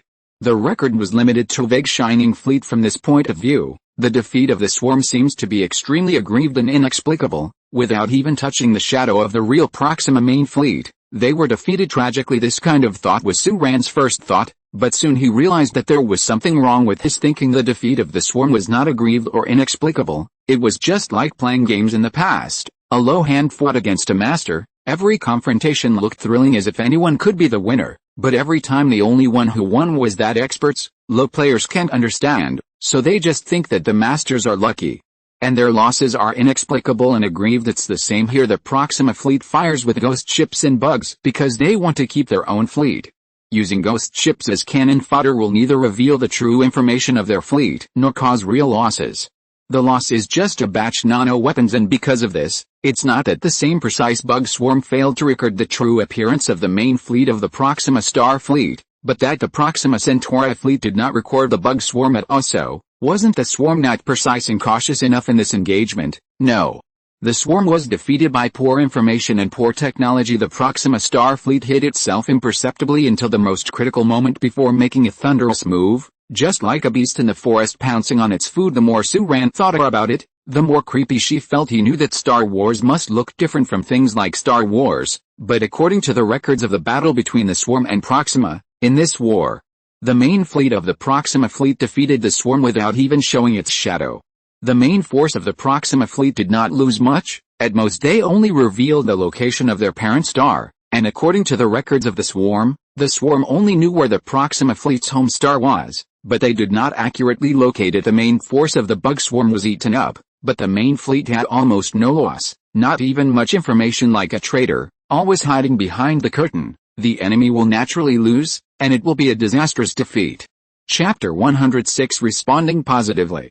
After spending one night roughly browsing through the remaining information about the starry sky of the Swarm 03 experimental hive, Su Ran felt a little heavy. This heaviness is not because he has not gained much, and his understanding of the Proxima Star fleet has not increased much, but because of the familiar starry sky survival and fighting skills displayed by the Proxima Star fleet fighting in the jungle. An experienced person is completely different from an experienced person. What's more, this kind of experience sometimes can't make up for even strength. Facing such a Proxima Centauri fleet, it would be difficult to engage in battle.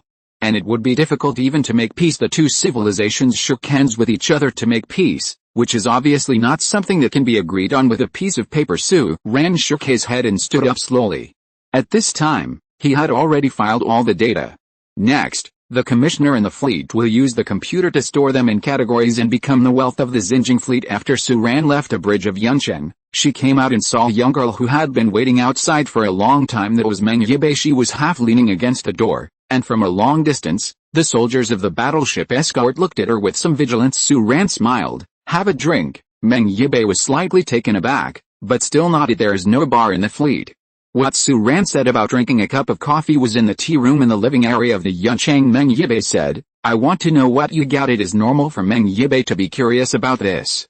She is the queen of the swarm, and she is indeed ready to manage her swarm, but unfortunately, she does not have much information in her hands, and what the low-level swarm can give her not much more, so she was also particularly curious about what Su Ran got from the number 03 experimental brood. Su Ran didn't hold back either. He almost told everything he saw, and there was nothing to hide, but he just didn't say anything about his own thoughts and ideas, and at the end, Su Ran said, wait back, we have sorted it out by category, and I will give you the permission to view it, so you can take a closer look. Meng Yibai nodded. Thank you. The two fell into silence again. Su Ran thought for a while and asked, have you seen Lucia and the others? I went to San Diego before and invited them all back. Meng Yibai nodded again, glanced at Su Ran, hesitated for a moment, and couldn't help but said, are you really the founder of the Xinjiang fleet, that legendary figure? Su Ran was slightly taken aback, and said with a smile, it's not as exaggerated as the rumors say. I'm just a commander. I'm an enterprising person first, and then a leader. However, how many days have passed, and you haven't accepted this yet? Is it true? For some reason, Su Ran instinctively used a rather formal answer, but Meng Yibai didn't pay that much attention. It's not that she didn't accept the fact, but she still finds it inconceivable. She even has a sense of fantasy sometimes. It's like suddenly discovering that a hot messed-up star is actually a real person by his side. If Su Ran knew what Meng Yibai was thinking at this time, she would definitely say that it was because her own mentality had not changed. Accompanied by this series of changes, Meng Yibei's identity and situation have already changed.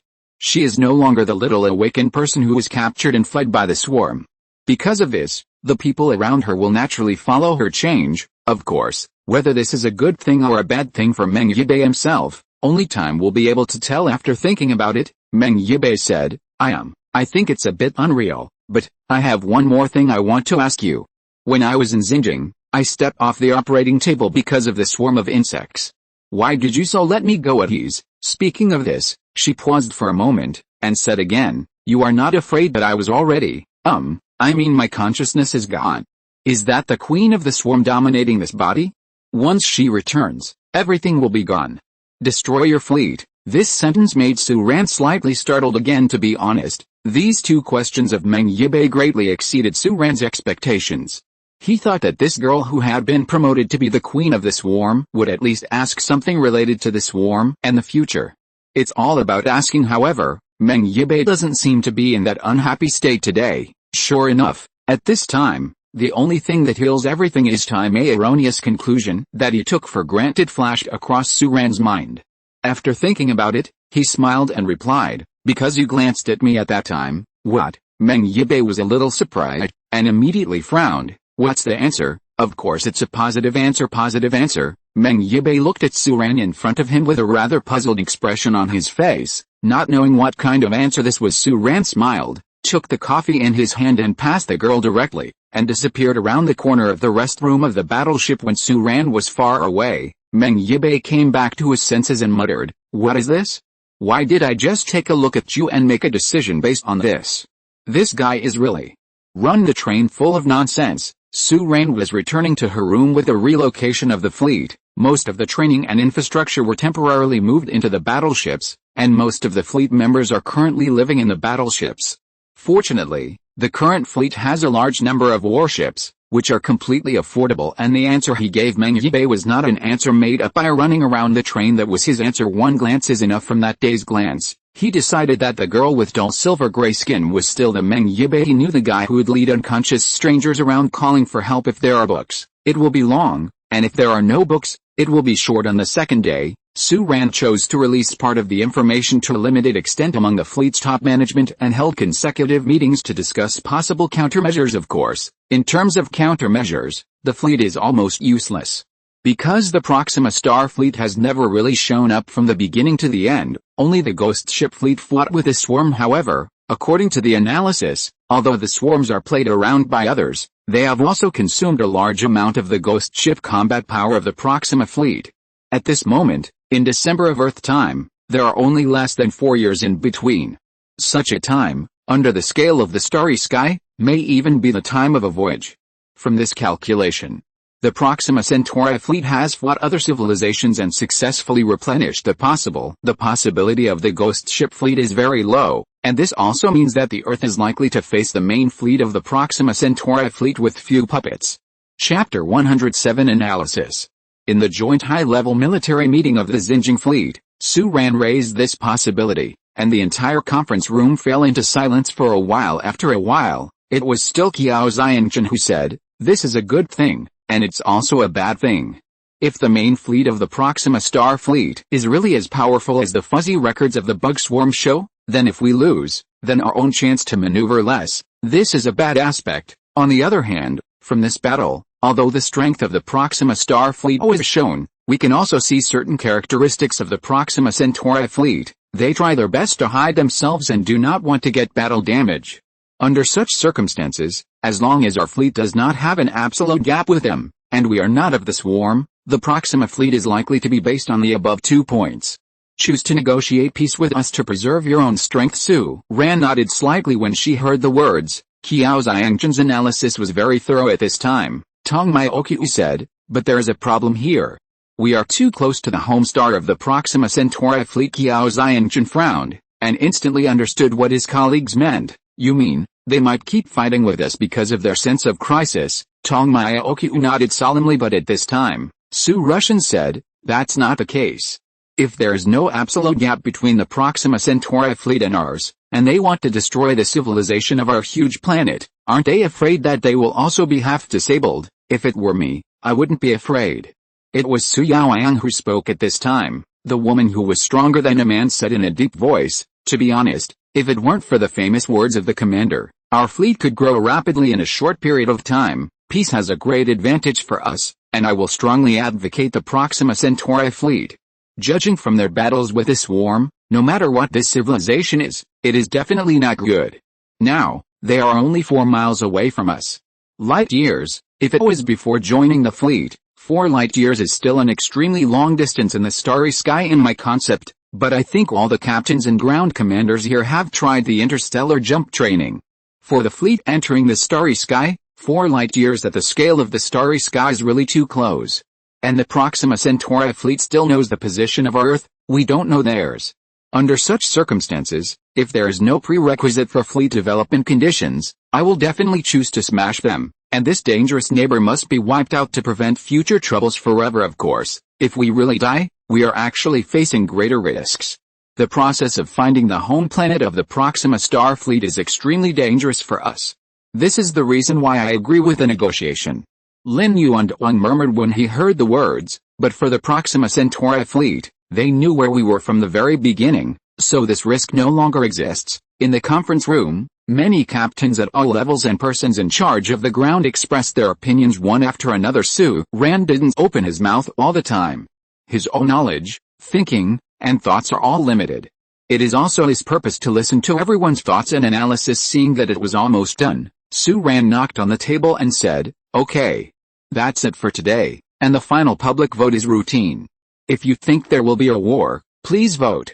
If you think." End of the meeting. Su Ran was the first to walk out of the door of the meeting room, while Qiao Xiangjun immediately stood up from his seat, followed closely, and said, "Commander." Su Ran turned her head. Su Ran said, "Old Joe." Qiao Xiangjun stood side by side with Su Ran, and said, "Since the 03 experimental brood was acquired, we have held 4 decision-making meetings and expressed our views 4 times, all of which are that there are more people who think there must be a war. No matter what you think, there must be make up your mind. We have to leave a backup." The 2 of them gradually moved away from the crowd that filed out from behind, before Su Ran said slowly, It would be great if we could find out the location of the Proxima Centauri fleet. That's impossible. We know that the Proxima Centauri fleet existed too late, and our fleet was not able to go to the universe to find it before. Now it is too late. Going to find the Proxima Centauri fleet's parent star is the way to death. Suran looked at crippled Kiao beside him, and said, "Don't you already think clearly?" Kiao Xiangjin's gaze sank slightly, and he already understood what Suran meant. Hope to negotiate a peace. This is of course for the vigorous development of the fleet and the Earth's human beings, but this is not the most important reason. The most important reason is that at this moment, the Earth is already on the bright side. The fleet lost its chance. Seeing that Kiao Xiangjin's iceberg face showed an obviously ugly expression, Suran smiled, patted Kiao Xiangjin on the shoulder, and said, "It's okay, I'm keeping my back." Suran couldn't help but think of his space war platform aircraft carrier Type 1 that was still under construction, and said, "Besides, I don't know if you've heard such a saying, it was popular when the swarm first came, that is, the worm. Although the swarms invaded the Earth in a large scale, they have fought back and forth with what we humans can fight, which proves that although the swarms are strong, they are nothing more than that. Isn't that AQ's mental statement?" Kiao Xiangjin frowned. Suran smiled and said, "AQ is a little bit like AQ, but the logic still makes sense. Isn't there a reason? On the other hand, the Proxima Star fleet can fight back and forth with a bug swarm." Kiao Xiangjin couldn't help but twitch his face, looked at Suran's smiling expression, sighed, and said, "It's also thanks to you not showing a sad face. Everyone in the fleet is training hard now, although people don't say anything, but they are all vigilant and nervous about the Proxima Star fleet. Even I am also nervous. To be honest, if you tell me that there is no way with a sad face, then I may really have to be mentally upset right now." Exploded. Suran smiled and said, "You can still explode your mind? There is a guy with a funny soul hidden under an iceberg face. You don't expose people's faults. By the way, Lin Yuan wants to join the game. Come on, I guess, this guy also wants to find reassurance from you. Okay?" Suran nodded and said, "But I still have something to do. Yesterday our swarm data and information were completely archived, and Meng Yibei has been checking it. Counting the time, it has been 2 days. I guess it's almost time to see it. I'll go see if she has any other gains. After all, she is the queen of the swarm." Kiao Xiangjin also straightened his expression when he heard the words, and said, "Then why don't you go quickly?" Chapter 108. The Cause of the Great Chaos. Meng Yibei did not disappoint Suran. Suran just found her, and she threw a bombshell at Suran. "I know what caused the chaos before the swarm was defeated." Although Suran also talked about some relevant content with Meng Yibei before, but it was just a generalization, far from comprehensive than what Meng Yibei saw himself, and half of her body is the queen of the swarm. Although the memory of the queen was severely lost and hidden during the operation of the spore life, Meng Yibei would always be touched and think of something when seeing some relevant information. Suran immediately became interested when he heard the words "according to the records of the Zerg swarm." Although the Great Chaos was not a decisive factor leading to the overall defeat of the Zerg swarm, it also speeded up and eased the defeat of the Zerg swarm to a certain extent, making it easier for the Proxima fleet to win the battle victory. And because of this, Suran was quite curious about it. Meng Yibei glanced at him and said, "This chaos is because the swarm received news that their new home planet was destroyed. The new home planet of the swarm is another home found after the swarm left the planet of origin and joined the civilization organization in the starry sky dominated by the Black Star civilization. Of course, for the swarm, the meaning of the home stars, although the fixed large-scale cultivation, breeding, base also gathers the core layer of the swarm, its symbolic meaning is less. A stable parent star is more meaningful to the development of the swarm. In the records of the swarm that Suran saw before, the new parent star carried the gene pool of the swarm and the transformation and cultivation of the original mother insect. Although the meaning is different, it is almost the same to the swarm as the Earth is to humans. It's the same. The news of the destruction of the new home planet reached the battlefield during the battle with the Proxima fleet. It was undoubtedly a huge blow to the swarm, but Suran understood the combat system of the swarm. He frowned and asked, "Just based on such a piece of information will cause the swarm to be in chaos?" "Isn't it so? I only know that the source of the chaos within the swarm is here, but I don't know exactly what happened." When Meng Yibei said this, he paused for a moment, noticing that Suran was using a suspicious expression. Looking at herself, she couldn't help but said, "I'm telling the truth. Do you think I'm running the train all day long like you?" Suran coughed dryly, quite embarrassed, and Meng Yibei explained at this time, Although I have merged with the queen of the swarm to be indistinguishable from each other in the true sense, and I have retained my human side to the greatest extent, it is not without any price. My previous memories, whether it is human beings or the queen of the swarm, they have become faint and ethereal, like things from the previous life. The human beings are okay, after all, they have not lived for many years, but it is clearer. And the queen of the swarm, you know the queen of the swarm, how many years have you lived? At least 300 years. Moreover, when fighting Proxima Centauri, she was only a member of the command system of the swarm, not the commanding commander of the 3 fleets of the swarm. When she was defeated all the way, all the worms with higher genetic authority died. Only then did she become the queen of the swarm step by step. Su Ran hummed twice, expressing that she understood, and then quickly changed the subject, asking, then do you know who destroyed the new home planet of the swarm? Is it the Proxima fleet?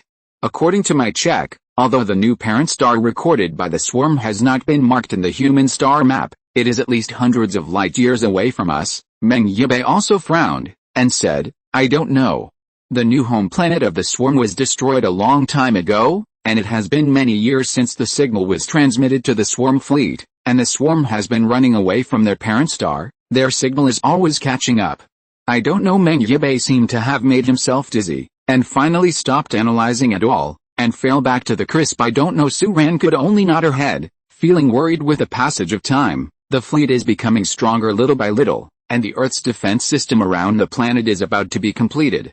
It can be said that the Earth is becoming stronger every moment now. Even so, Su Ran was still a little uneasy. Do more preparation. Once a war starts, it will be a battle of life and death, and the contest between civilizations is no joke. Meng Yibei sighed and said, this time, I am the real, last hope of the swarm. There was also a little sadness on the girl's face. Although she has experienced a lot, in her bones, she is still a lively girl who likes to think about things.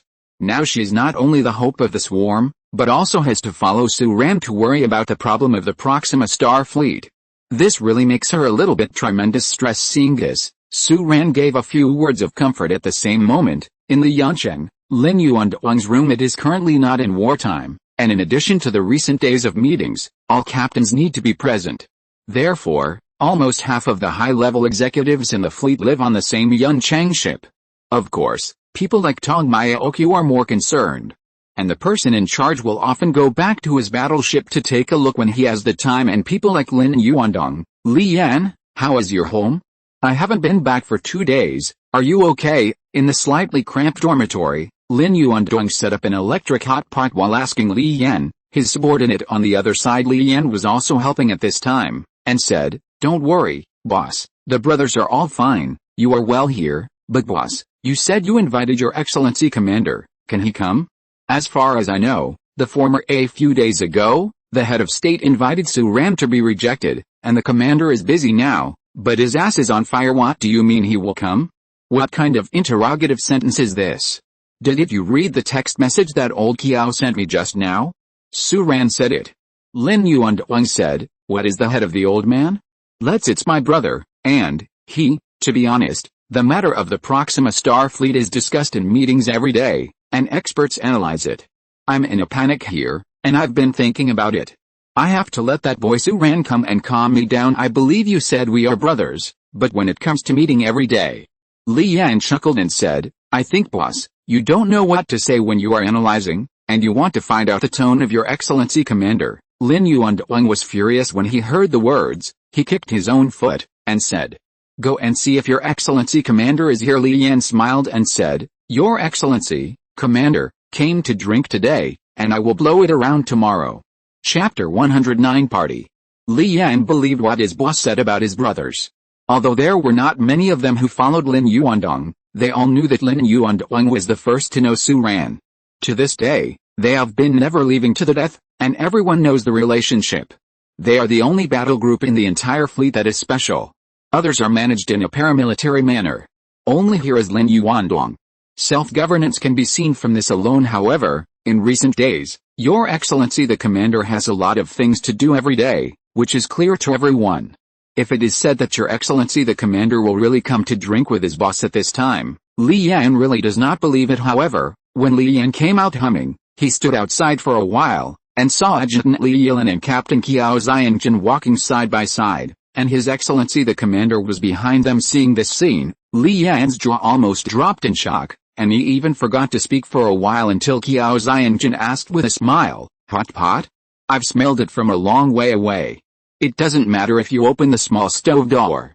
It's bad if it spreads." Li Yan just swallowed it, and quickly invited all the big shots in the fleet in front of him. When Lin Yuandong ran out and closed the door by himself, Li Yan was still in a dream. "Your Excellency Commander, did you really come to eat hot pot and drink with the same boss as yourself and Shihu?" But at this time, there were bursts of jokes in the room. Su Ran glanced at the steaming hot pot and said, "You're not right. Why don't you bring 2 dishes and eat hot pot?" Lin Yuandong squinted at him, and said with a smile, "I really thought, how could there be such a condition?" The 4 sat down one after another. Qiao Xiangjun said, "Don't wait for Yuan Lichen. He is still in Huaxia, and he won't be able to come back today." Feeling slightly regretful, Lin Yuandong was the first to raise his glass, and said, "It's fine if he doesn't come. This guy always accuses me of doing it, so I won't bother you this time. Come on." Su Ran smiled and said, "Then that's not right. Aren't you doing it in front of me now? You don't have to be afraid of that today. In my eyes, you are not Your Excellency Commander. You are just a businessman of the last days." Lin Yuandong waved his hand brazenly. "For the first cup, I will do it first as a respect." Li Yilan laughed out loud. "I've heard about it, but I've always been curious about it, Brother Dong. Why did you think Su Ran was a businessman of the last days?" "It's easy to say. We were all in the number 3 hospital of Bingchang at that time. At that time, I saw Su Ran. At that time, I was the housekeeper. Su Ran's house was full of all kinds of food. However, at that time, it can be seen that Su Ran is a capable person, otherwise why would he share a room alone? It stands to reason that it is normal for there to be food in the room, but if it is a normal person, then there should be food such as chocolate and beef jerky. Something high in protein and high in calories, right? But not Su Ran. He has everything in his house. I remember 2 barrels of 2 liters of Coke, let alone spicy sticks." Li Yilan listened with gusto. Qiao Xiangjun, who was cold on the outside and funny on the inside, also quietly pricked up his ears. Logically speaking, he was born in the army and didn't drink alcohol. However, he has completely left the army and is a member of the fleet. He drank faster than anyone else. Before Lin Yuandong could finish his words, he had already drank several drinks in a row. Su Ran frowned all the time. Qiao Xiangjun was definitely the first person to say that appearance was deceiving. Under the cold sniper face lived a sand sculpture soul. Qiao Xiangjun noticed that Su Ran was staring at him fiercely, thought for a while, glanced at Li Yilan, who was fascinated by Lin Yuandong's nonsense, quietly approached, and said, "Great opportunity. Let's settle the suspicion with Adjutant Li today, shouldn't you big-headed ghost." Su Ran wanted to slap this guy to death, and just like that, the hot pot meal that gathered the high-level officials of the Xinjiang fleet at the moment began talking and drinking. Time is passing quietly. Everyone is a bit drunk. Li Yilan didn't drink much and didn't talk much. She just looked at everyone quietly like this. Her face was slightly red, but she was always smiling. I don't know when the fleet has been her home. No, this is already their home. From the Ice City to the present, they are part of the fleet, so why isn't the fleet a part of them? What Lin Yuandong said is correct. They are indeed from his own family. Before commanders, colleagues, and subordinates, they can have too many relationships to locate friends, comrades, and even family members. Because of this, in the addressing of Su Ran by Lin Yuandong and others, they often switch between commander and Su Ran will not refuse such. They are the pioneers of the fleet and will be the pioneers of the future. But among the crowd, the older Lin Yuandong is the one who can talk the most. When he was half drunk, he started to brag like a big brother, talking about his past experience at the dinner table, and boasting to Su Ran Qiao Xiangjun's eyes in those battles he experienced, especially the Pacific War. Lin Yuandong's beard was about to blow to the sky, and he said, "At that time, I led my fleet to fight diagonally, and directly fought against the reinforcements of the swarm. If they are caught off guard, their encirclement will be over at that time." Qiao Xiangjun agreed with Lin Yuandong's words in his heart, but it was impossible for him to admit it at the dinner table, and said, "Fart, that's why we insisted. You came so late, we're done beating up here." Qiao Xiangjun didn't expect that this sentence was spoken by the drunk Lin Yuandong. His expression darkened slightly. He put down the wine glass in his hand, and said, "Yes, we were late, but there was nothing we could do. At that time, our fleet hadn't. I've never seen that swarm mother nest so powerful. It's so fucking powerful. If it wasn't for Lao Chu, Su Ran glanced at him, stretched out her hand, and patted Lin Yuandong's shoulder. Su Ran also drank a lot, but he had a special constitution and hardly affected him. It can be said that he is the most sober person here. Lin Yuandong smiled and shook his head, and said, the people who came out with me back then almost died. It's nothing. I'm just afraid that we won't be able to resist the Proxima fleet this time, so what should we do? Before Su Ran could speak, Qiao Xiangjun scolded, if you can't stand it, you can just fuck it. If you can't beat it, you'll have to break a few teeth. This is the Earth, can we still run away? Lin Yuandong also got excited, patted the table and said, that's right, what the hell, we are the masters of the Earth, and we can let outsiders take advantage of it? This is not the principle of our ancestors. Chapter 110 On the Moon. While drinking, Su Ran found out depressedly that this had become the scene of Lin Yuandong and Qiao Xiangjun shouting. They both drank a lot at the same time, and when they gathered their heads together, they studied and waited for the arrival of the Proxima Star Fleet. Don't even talk about it, just beat them back to Proxima Centauri. Talking vividly, Su Ran touched her forehead for a while. In the end, Qiao Xiangjun fell down, and Lin Yuandong leaned over, grabbed Su Ran's hand, and said, I still don't think it makes sense. My logic makes sense. Why are you the founder of the Xinjiang fleet instead of a merchant of the last days? This is really a very meaningful question. Just as Su Ran was about to answer seriously, he heard a thump. And Lin Yuandong sat on the ground leaning against the wall. There was also a laugh from the corner. Su Ran raised her eyes and looked over. It was Li Yilin who looked at him and laughed. Su Ran sighed, glared at Li Yilin, reached out to help the muddy Lin Yuandong up, and found that this guy was still muttering, and said in a bewildered and drunken tone, why isn't he a merchant of the last days? Why not? Su Ran couldn't help but said, you guy, you're 49 this year, you're still so tasteless when you're drunk. Even though he said so, he knew that Lin Yuandong was the big brother, and he wouldn't drink like this in front of ordinary people. It would not only damage his impression, but also not help him manage his brothers. Drinking like this here today is of course out of absolute peace of mind. After stuffing Qiao Xiangjun and Lin Yuandong on the bed, and tidying up briefly, Su Ran and Li Yilin walked out. When they left Lin Yuandong's room, they saw Li Yan still guarding the door. Li Yan was a little at a loss. He was also a pillar of the fleet. Seeing Su Ran in this situation was like an intern who had just entered the company seeing the boss. But Su Ran didn't say much, just smiled at him and walked forward side by side with Li Yilin in the air-cooled and bright corridor of Yuncheng. The sound of two people talking and laughing came from the front. It's like two old friends strolling around after dinner, talking about something. Li Yan stood where he was, feeling that this scene was so unbelievable yet so natural. Your Excellency the Commander. It seemed that he was no longer a high-ranking person at the top of the fleet, but seemed very real. He suddenly remembered some of the rumors circulating inside and outside the fleet all the time.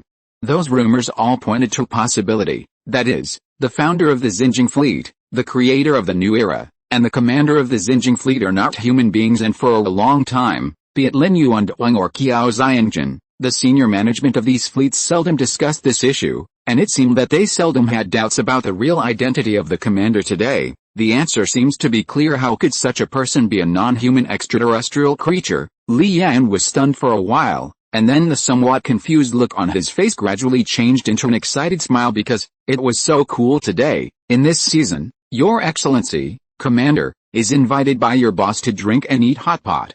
This is simply a very honorable thing. Moreover, not only Su Ran came, but almost all the tallest members of the entire fleet came.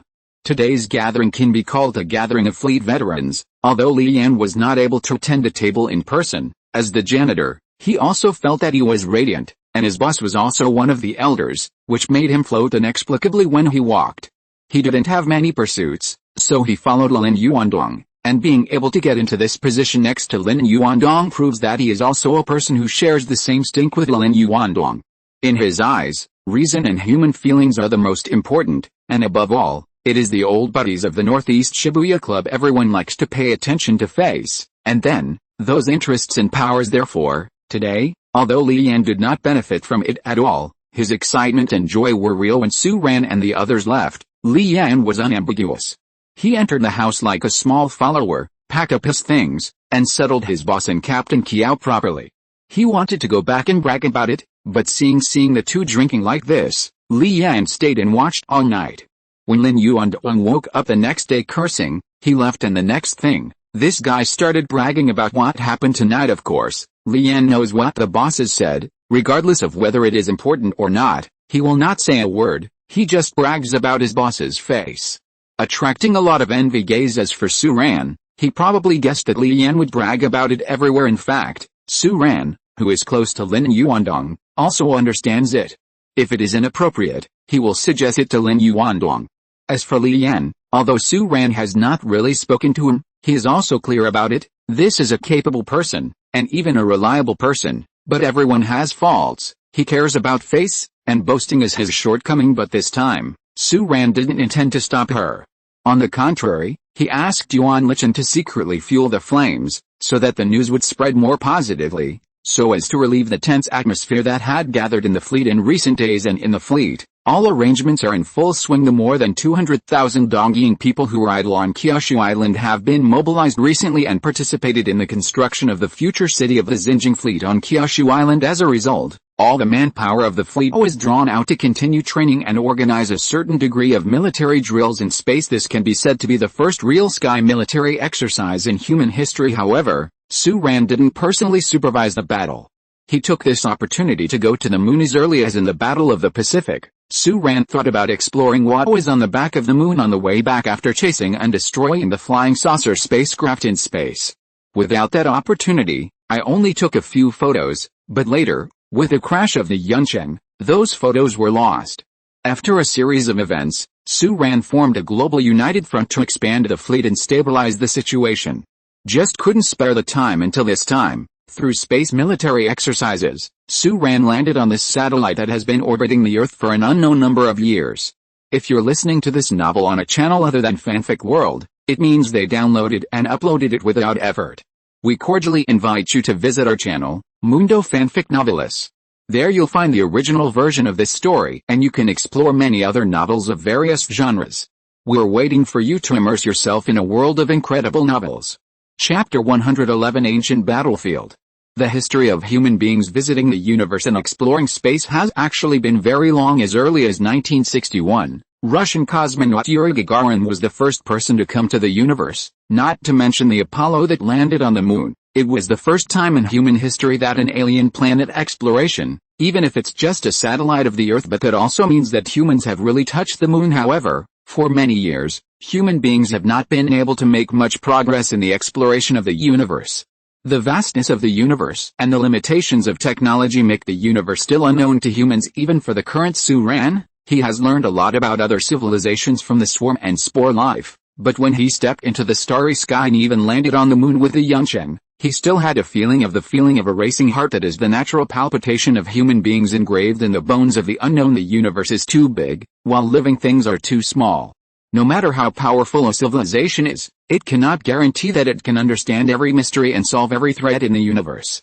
Earthling, but Su Ran came here with a purpose. In the last century, the U.S. Empire was the first to land on the moon, but it was not as simple as just planting a flag. They found something on the moon. Now that the global united front is formed, Laomai is unwilling to fully disclose their gains, but at that time, Su Ran has given a lot of information about the back of the moon. But, regardless of the information, it feels better than seeing it yourself. The Yuncheng landed in a huge crater, disembarked from the spaceship, stood here and looked into the distance, and could even see the edge of the crater in the distance. The crater is so shallow that the edge looks like a sand dune when viewed this way, because the moon always faces the Earth on one side and the starry sky on the other. There are more craters on the back, but what is interesting is that the meteorites on the moon are very shallow, and there is no such thing as an abyss standing on such an alien planet. Su Ran also had a childlike thought, wondering if my dark energy enhancement has the ability to survive in a vacuum. Will I die standing outside without wearing equipment? This idea is not groundless.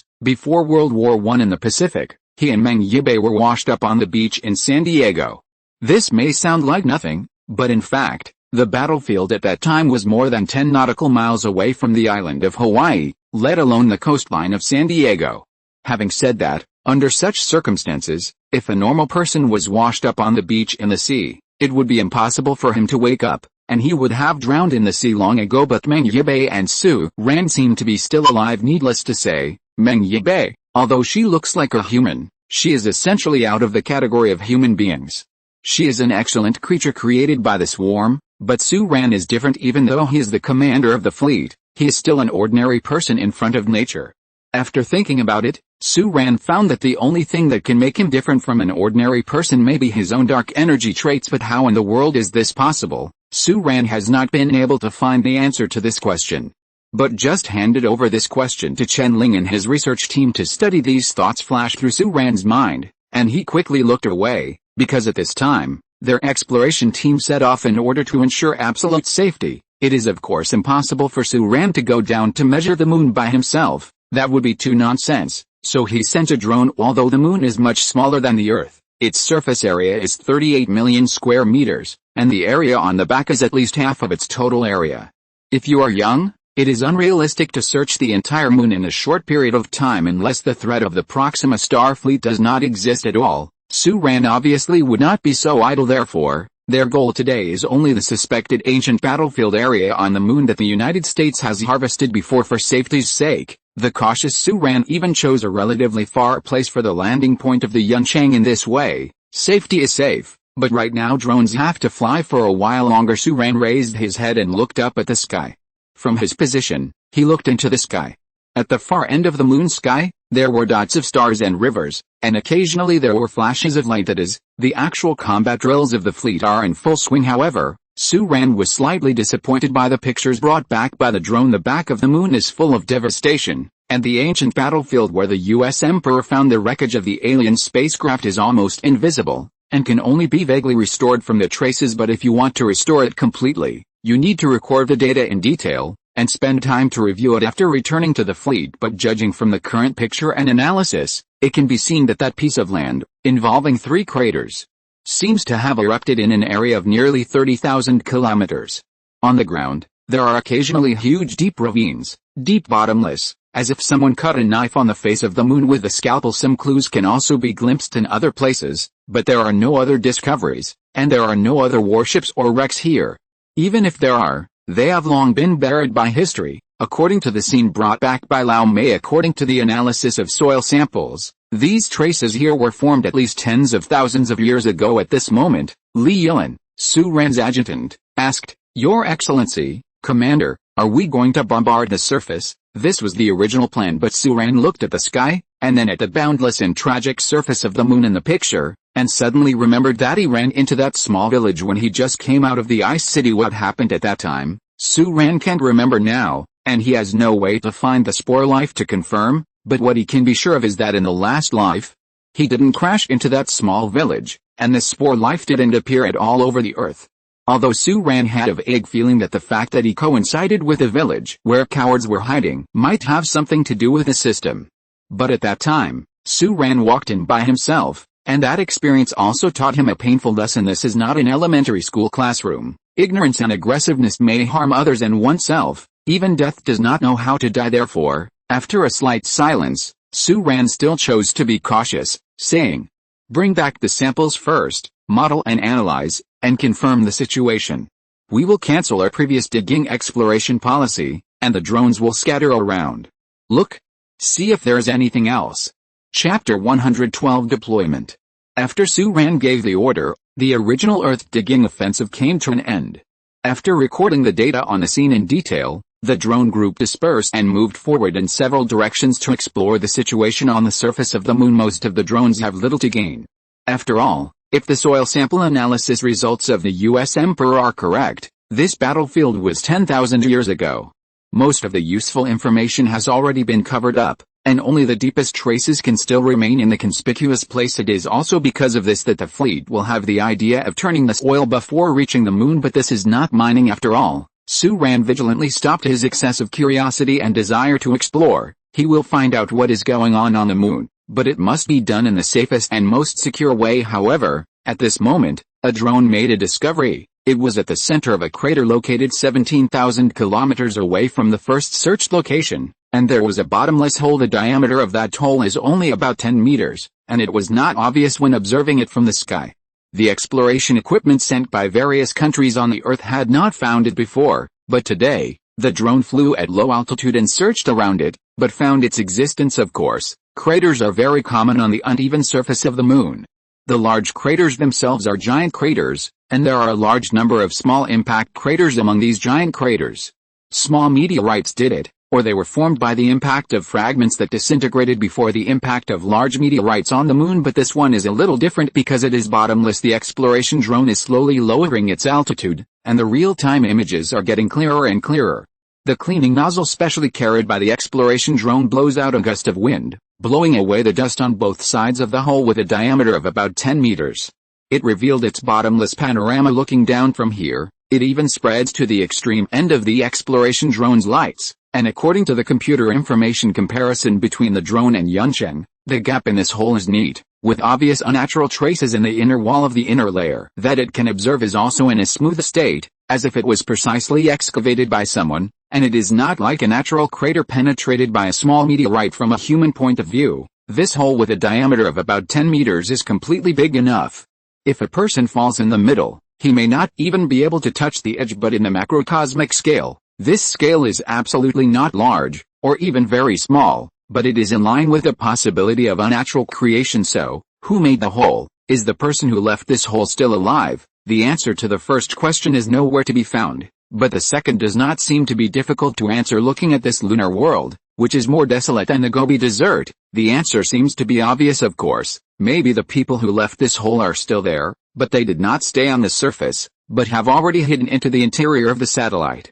And this bottomless pit that seems to be connected to the core of the moon is their entrance and exit. But at this moment, there was a communication from Su Ran's bridge on the Yuncheng that was a message from the fleet, which is conducting military exercises in the space environment between the Earth and the moon. They have completed this exercise, Li Yilin asked. Do we still need to continue exploring? Su Ran glanced at the bottomless, abyss-like hole in the picture, shook his head, and said, according to the original plan, we will deploy observation and surveillance equipment in the explored areas, focus on the marked special areas, and monitor them in real time. Stay connected to the fleet network, and then, we head back following the successive orders from the bridge. The drones exploring outside returned in groups, while another batch of monitoring equipment was released from the fleet to the designated location. At the same time, the 3 new robots that the Xinjiang fleet has already prepared are also leaving the battleship. This kind of robot is called Enterprise. They are humanoid structures, 2.2 meters tall, silver gray all over. The upper body is similar to human beings, with a head and arms and anthropomorphic 5 fingers, while the lower body is composed of wheels and 6 legs. Composed of auxiliary arms, this structure can make it adapt to most environments. It is equipped with a relatively advanced AI intelligence system in the current fleet. It has logical thinking ability and a certain degree of independent judgment. At the same time, it also has computers and various exploration, industrial and military skills, because these 3 enterprising people are only here to monitor and arrange the operation of equipment and ensure the transmission of information. Therefore, they only carry a basic collision shield and a set of conventional laser weapons, accompanied by the 3 enterprising people staggering and walking off the spaceship. Su Ran's Yuncheng vehicle also lifted off again and headed towards the Earth. On the way, he will receive record feedback from the exercise warships, and when he returns to the fleet, he will need to conduct a review meeting after the exercise. But this time the exercise is actually mainly divided into 2 camps. On one side is the blue side, composed of the number 2 Yuncheng battle group and the number 5 Yuncheng battle group. Lin Yuanduang of the 4th combat group. The result of the exercise was that Qiao Xiangjun won the victory. Hu Hu's attack group had problems defending on the flanks, and the former sniper saw the floor at a glance. However, in Su Ran's view, victory or defeat is not important. What is important is whether or not problems can be found in this exercise. And this exercise also shows that after the expansion of the fleet, it has once again possessed real combat effectiveness. The intense training during this time has finally paid off. This is what excites the fleet the most. As for whether the fleet expansion can be effective in a short period of time, Su Ran, who has always been worried that his fleet will not be able to achieve significant combat effectiveness before the Proxima fleet arrives, is also nervous. Fortunately, judging from the current situation, the effect is not bad. Cloud City is slowly heading towards Earth. The moon is gradually being left behind, becoming a gray ball on the far side, bright on one side and dim on the other, while the blue world is embracing the fleet. If you look out from the Yuncheng at this moment and find a good angle, you can see that above the Earth's space orbit, One after another satellites are flying in their own orbits in an orderly manner. Those are all special satellites that have been launched during this period to network the global defense system. The global defense system of the Earth has also paid off. Chapter 113 Insurance. December 30th, in China, the Three Gorges Dam. With the arrival of the end of the world and the arrival of the swarms, this so-called largest hydropower station in the world is still standing. This is not because the swarms released water on purpose, but because the swarms took advantage of it when the situation was not clear before. There was a nest of insects, which expanded and grown its own tissue and organ functional modules into the interior of the hydropower station. Cooperating with this swarm of insects, it can be said that the hydropower station has been completely transformed. It became our own thing, and the survivors and military forces in the Three Gorges area were weak at that time, and there was no way to stop or snatch it. Therefore, the Three Gorges hydropower station was fortunately not damaged in the war, but even today, the insect swarms gathered here have been defeated, the mother nests have been withdrawn, and the various tissues and organs and the innately modified environment left by the insect swarms in the Three Gorges hydropower station have not been completely cleaned up. Although they have returned to humans now in the hands of them, they are barely functioning, and in some places there are even dangerous swarms of insects and plant-like horror creatures. But on this day, two figures walked on this magnificent building like strolling in a garden.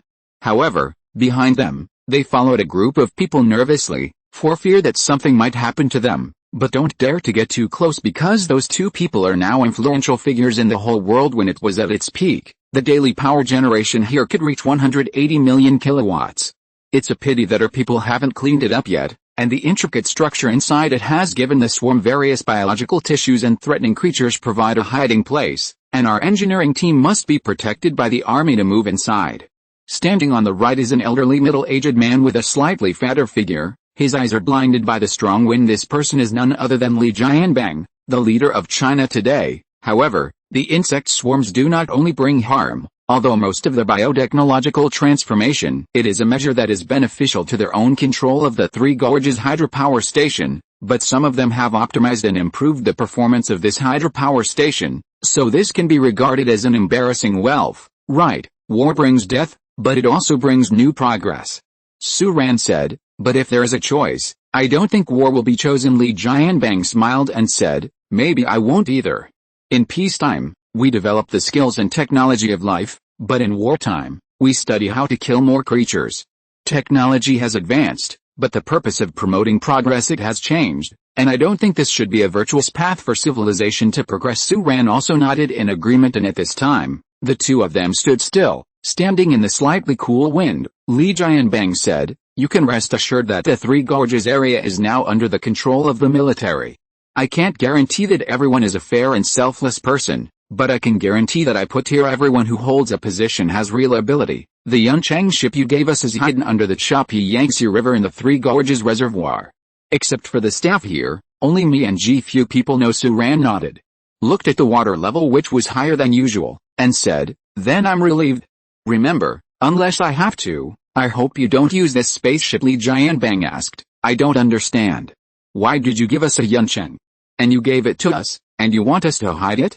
Now that the human United Front is formed, your Xinjiang fleet is based on Wudingding. In the world, no one dares to rebel if you don't talk about one thing.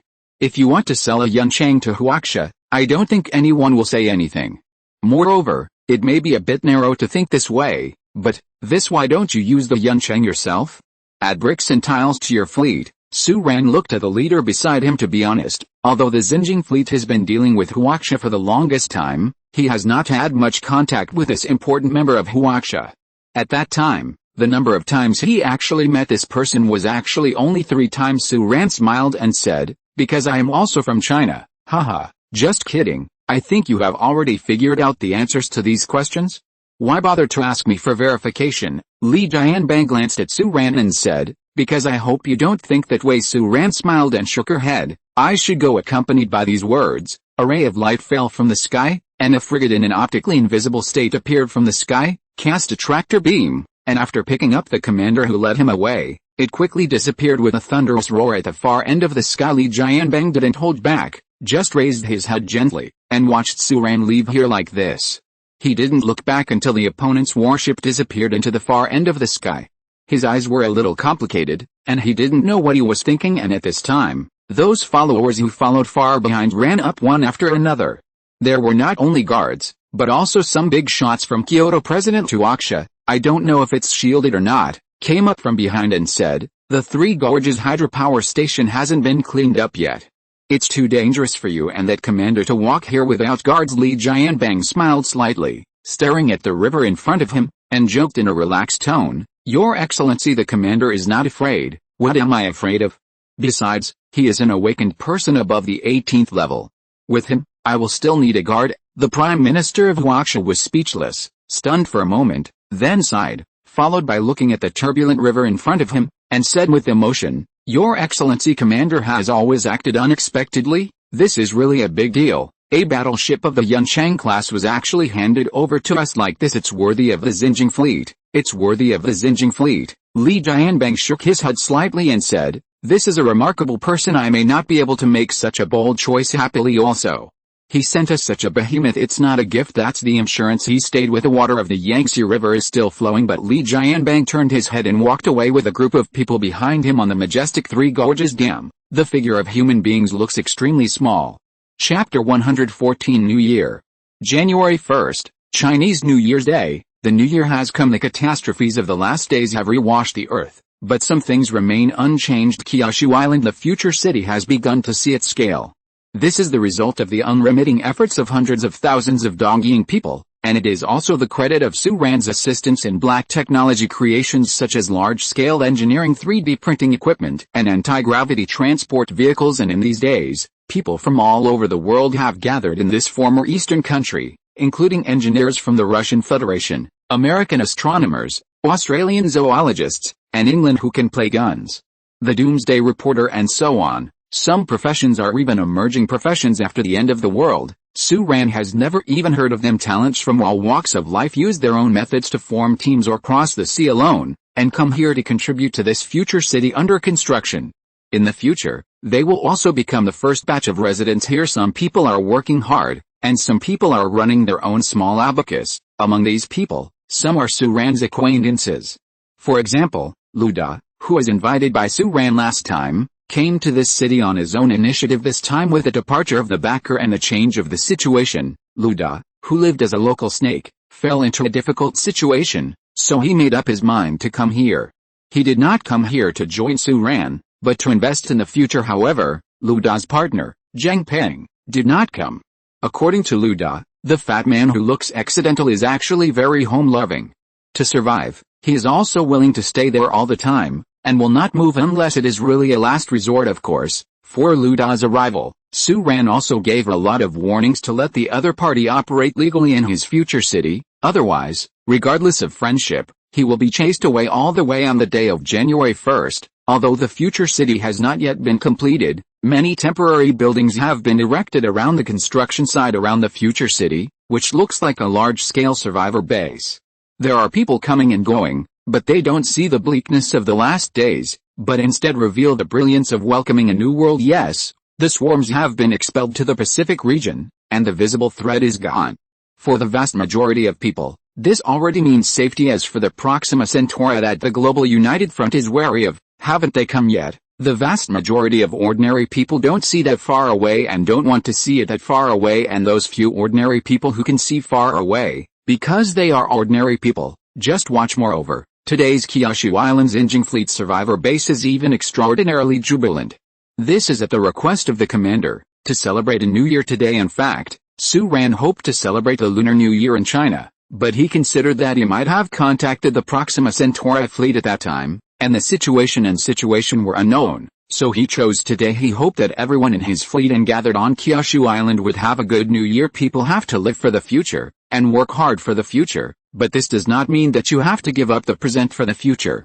Spending every day wonderfully is what a living person should look like, and how he should live. However, although the survivor base was in full swing preparing for the celebration, Su Ran was still sitting in the Yunchang above the sky at this time, staring at the holographic screen in front of him, not daring to be distracted for a moment, because today is the first day of the official launch of the Global Ring Planetary Defense System. As of 0000 hours on January 1st, the global construction of the planetary defense system has reached 92%, and if it exceeds 90%, it has reached the minimum limit for the activation of the planetary defense system and because of the strength of regions and countries on the Earth.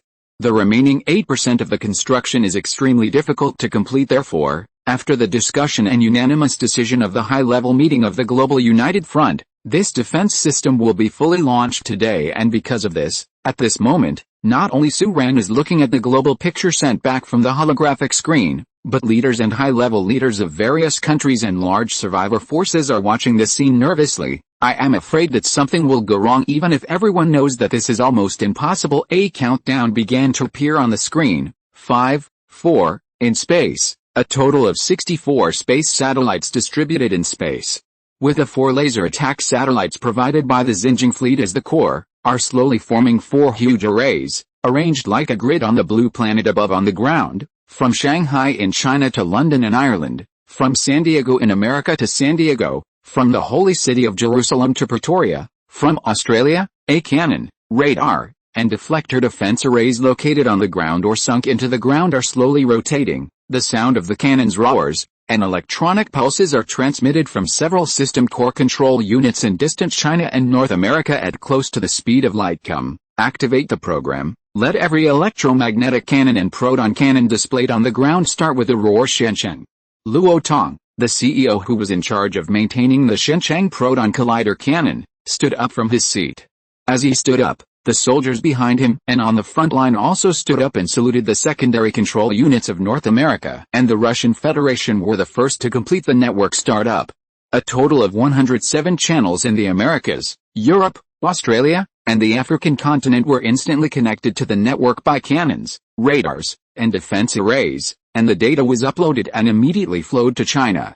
The Master Control Unit of Kyoto City was the highest level safety zone located underground in the new Survivor Special Zone in Kyoto City, and its location was even under the safe house of the first Chinese official who was also in this underground facility. And with a step-by-step activation, the data is aggregated to the main control unit, which instantly connects to the 4 sets of satellite attack groups in the sky through the ground radar array in Kyoto City. The voice of the first important official of Huaxia Kyoto sounded solemnly. I am Li Jianbang of Huaxia. From today onwards, I will work on the general control system of the planetary defense.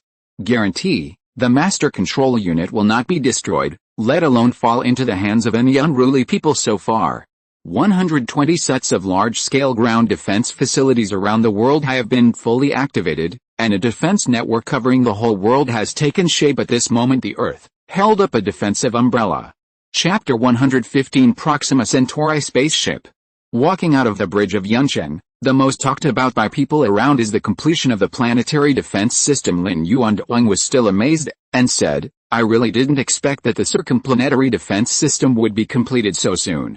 When I saw the blueprint, I thought it would take 5 years to complete this thing. How long? If you calculate hard, it will only be 2 months. This is the power of human beings. Qiao Xianjun also said with emotion, let go of your grievances and abandon your prejudices. This is the true execution and achievement that human beings should have. The two were filled with emotion, but Li Yan, who was following Lin Yuandong, couldn't help it, and said, in the end, it's our Xinjiang fleet that is powerful. Your Excellency Commander, without our Xinjiang fleet, the world would be united and united. Can the battle line be established so quickly?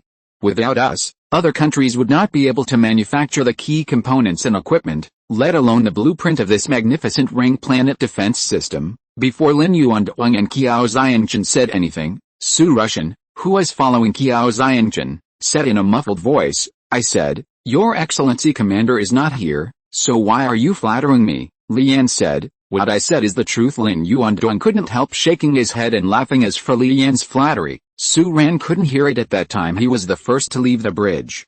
He originally wanted to leave the battleship and go down to see the training of the fleet soldiers. Although the Chinese New Year celebration has been scheduled for today, everything in the morning will be as usual. Fleet members, the training cannot be missed. Things are always prioritized. The celebration of the Chinese New Year is of course to make everyone happy, but it must not miss the main task. Then he, the commander, is negligent in his duties. However, Su Ran himself is also looking forward to this. After all, in the previous life, it was his dream to have a good year with relatives and friends, and now, this dream has become a reality. How can he not look forward to unhappy? But unfortunately, Su Ran failed to get off the Yuncheng. He just changed his clothes in his room when Yuan Licheng's emergency message was delivered. Su Ran, something big has happened. An unknown spaceship has appeared near the moon. It is suspected to be a warship from Proxima Centauri. This message made Su Ran change color. Lin Yuanduang and Qiao Xianchen got off the Yuncheng, arriving at the huge survivor base built around the future city construction site below the Yuncheng. The communicator rang instantly. There are two pieces of information. The first is to notify the entire fleet of a first-level alert order, and notify the entire fleet to enter the standby mode. The second article was specially issued to them, the senior command level. Seeing the second message, both Lin Yuanduang and Qiao Xianchen's expressions changed dramatically. A suspected Proxima fleet spacecraft was discovered 30,000 kilometers away from the moon. Captains and ground commanders at all levels are requested to return to their posts to ensure that all fleet members are on duty and ready for war. Same moment in the ground Air Force training room of the Xinjiang fleet. Zhao Ziji, who was training in space combat, suddenly went dark, and the alien flying saucer that was roaring and attacking him suddenly disappeared. He was kicked out of the training mode forcibly, and a bloody message magnified in front of him. Xinjiang Fleet Level 1 alert. All fleet members are requested to return to their respective departments immediately and enter standby mode. When Zhao Ziji opened the immersion cabin and came out, he saw all the team members in the room looking at him solemnly. Outside the training room, there were running sounds everywhere. This is about to happen, Zhao Ziji thought deeply, and at this moment, not only here, but all the members of the Xinjiang fleet within the survivor base of the future city received this news, and then received a level-by-level notification order from their department chiefs, asking them to return immediately. Own position. The order was issued in a hurry. But the gathering speed of the Xinjiang fleet was quite efficient and fast, and the message was delivered in less than 3 minutes. Qiao Xianchen's battle group number 3 Yuncheng has already been thrown into the sky and the other battles are almost completed, and such a big movement, of course, is impossible to hide from the survivors on the ground. Ruda walked all the way out of his own residence, stood on the roof of the steel plate house, squinted his eyes and watched the battle group number 3 Cloud City flying towards space against the light, feeling a great sense of uneasiness in his heart. At the same time, the news of the suspected appearance of the Proxima Centauri spacecraft is spreading to all corners of the world. Ordinary survivors mostly don't know what happened, but the heads of various countries and large survivor forces almost all got first-hand news. In the first place at this moment, Su Ran, who had already returned to the Yuncheng, was staring at the picture sent back from outer space. The suspected Proxima Centauri spacecraft is small, especially in the long-distance images observed by Earth satellites. It is like a piece of ice traveling through the universe, refracting magnificent flashes under the illumination of the distant sun according to the relatively close pictures sent back by the observation equipment on the moon. This is a conical spacecraft with a length of about 50 meters. This is a 12-sided cone, which looks like several the triangular army thorns are put together, but its surface is completely smooth like a mirror. It can even reflect the appearance of a corner of the moon. Under the light of distant stars, the dodecahedron is shining and dazzling. If it were placed in ancient times, the ignorant ancients would probably immediately think that this is the arrival of the kingdom of God, which cannot be seen directly. Seeing such a scene, the first thing Su Ran rang out was the vague record of the Proxima Centauri main fleet from the Zerg swarm, shining fleet, but, why only one? To be honest, Su Ran has never seen such an ostentatious spaceship. In the universe, black is the preferred color of a battleship, because it is a natural protective color. In the background of the starry sky, sometimes it is even more useful than optical invisibility. This is the first time I have seen Su Ran, a spaceship that shines like a jewel, and, judging from the pictures sent back, it does not have any weapons or other functional modules on its surface. It is just such a dazzling spaceship cone-shaped dodecahedron, and judging from the scanning results, the scanned rays can't penetrate its outer structure at all, so there's no way to know its internal state. As early as a month ago, Su Ran had deployed a large number of detectors around Jupiter and the Kuiper belt to guard against opponents. However, this cone-shaped dodecahedron spacecraft was not found by any of the detectors. Did it come from a long-distance leap? So, since it jumped in like this, why did it show its traces openly? Is this a provocation? And in the starry sky, the third attack group led by Qiao Xianchen has jumped out of the Earth's atmosphere. Su Ran's face sank like water, and said, "Old Qiao, don't get too close. I think something is wrong." Chapter 116 Contact. The surrounding scenery is changing from bright to dark. The dark starry sky, The distant moon and sun appeared in the field of vision. Qiao Xiangjin's battle group number 3 Cloud City is sailing out of the Earth, and behind him, a group of 21 attacking satellites of a satellite group are converging from several directions, completing the redeployment behind the battle group number 3 Cloud City, all loaded weapons pointing at the far end of the starry sky. The flagship of the 3rd Cloud City battle group, the main ship of the Cloud City class named Red Pioneer, is leading the battle group at the forefront. Its outer camouflage is black and red, and one of its naval guns is also. It is rising from the battleship, and in the center of the Red Pioneer, it is located under the shield system and the main armor plate. In the fully enclosed bridge, Qiao Xiangjin had just received a reminder from the ground fleet: be careful. Currently there is only one enemy ship in sight, and in terms of size, it is not even as large and threatening as a destroyer. But Qiao Xiangjin didn't dare to be negligent. He was worried that the Proxima Centauri fleet was hidden somewhere, and it would attack in full force the moment he relaxed and the Earth relaxed. Reporting to the captain, we are moving forward steadily, everything is normal, and we are still 200,000 kilometers away from the target. The distance between the Earth and the Moon is about 360,000 kilometers, and the Proxima Centauri spacecraft is at least 400,000 kilometers away from the Earth's ground. Qiao Xiangjin was slowly advancing, and in the process, he had already sent a series of messages to the 12-sided cone-shaped crystal-like spaceship on the opposite shore. We are the Earth's Xinjiang fleet. You have entered our territory. Please indicate your identity and purpose immediately, otherwise, we will open fire immediately. Because it is still uncertain whether this is the spacecraft of the Proxima Star Fleet, it is still marked to deal with the superficial intention, and the attitude is quite tough. This is the determination that the fleet has already made. It is still unknown who can beat the other, but I can't be frightened first. Moreover, Qiao Xiangjin's information is still in human language. Even in Chinese the answer is simple: he doesn't understand the language of the Proxima Star Fleet, and there is obviously no such thing as a universal language in this starry sky. However, as long as the level of civilization is sufficient, deciphering the language to understand the meaning is not easy, but it will not be a difficult task. The news was sent out like a stone sinking into the sea. The 12-sided conical spaceship did not respond in time, and in fact, it did not make any other actions. It has been more than 10 minutes since it was discovered. Parked at his own position, neither moving nor attacking, and up to now, he has not shown any eagerness to contact anyone on the Earth. The language and extraterrestrial biology expert team of the Xinjiang fleet has also arrived at the Yunchang Bridge where Su Ran is located, ready to conduct timely analysis and feedback. At this moment, the fleet is even tracing the whereabouts of this 12-sided conical spacecraft, that is, how it came here, and how it evaded the detection instruments deployed by the Xinjiang fleet in outer space outside of the Cloud City. The ground tactical analysis team is rapidly studying its outer structure and possible attack modes. But because there is too little data and information available, the only conclusion so far is that it probably does not carry any conventional turrets. Its weapon system should be an all-ship laser weapon system.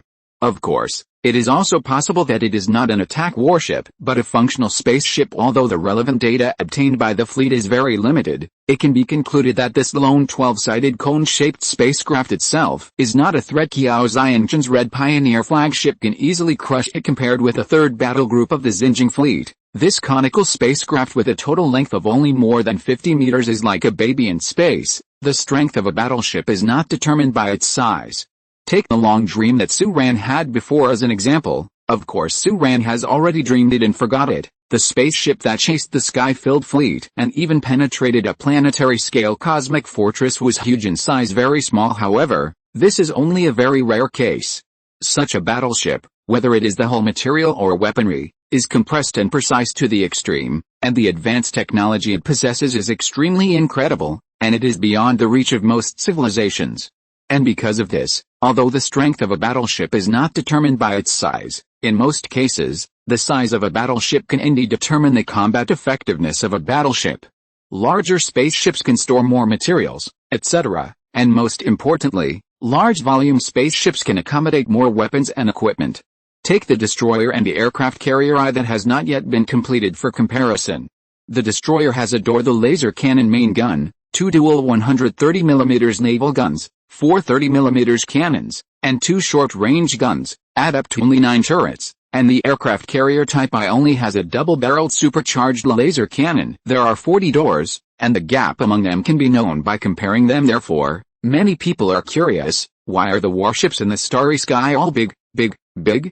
Others will think this is stupid and stupid. Here is the answer and why: a perfect spaceship that is small enough, delicate enough to ensure survivability, attack capability, endurance, etc. The technological content in it is completely unmatched by giant spaceships closer to home at this moment. Su Ran's eyes were terrified on the Yunchang of Kyushu Island.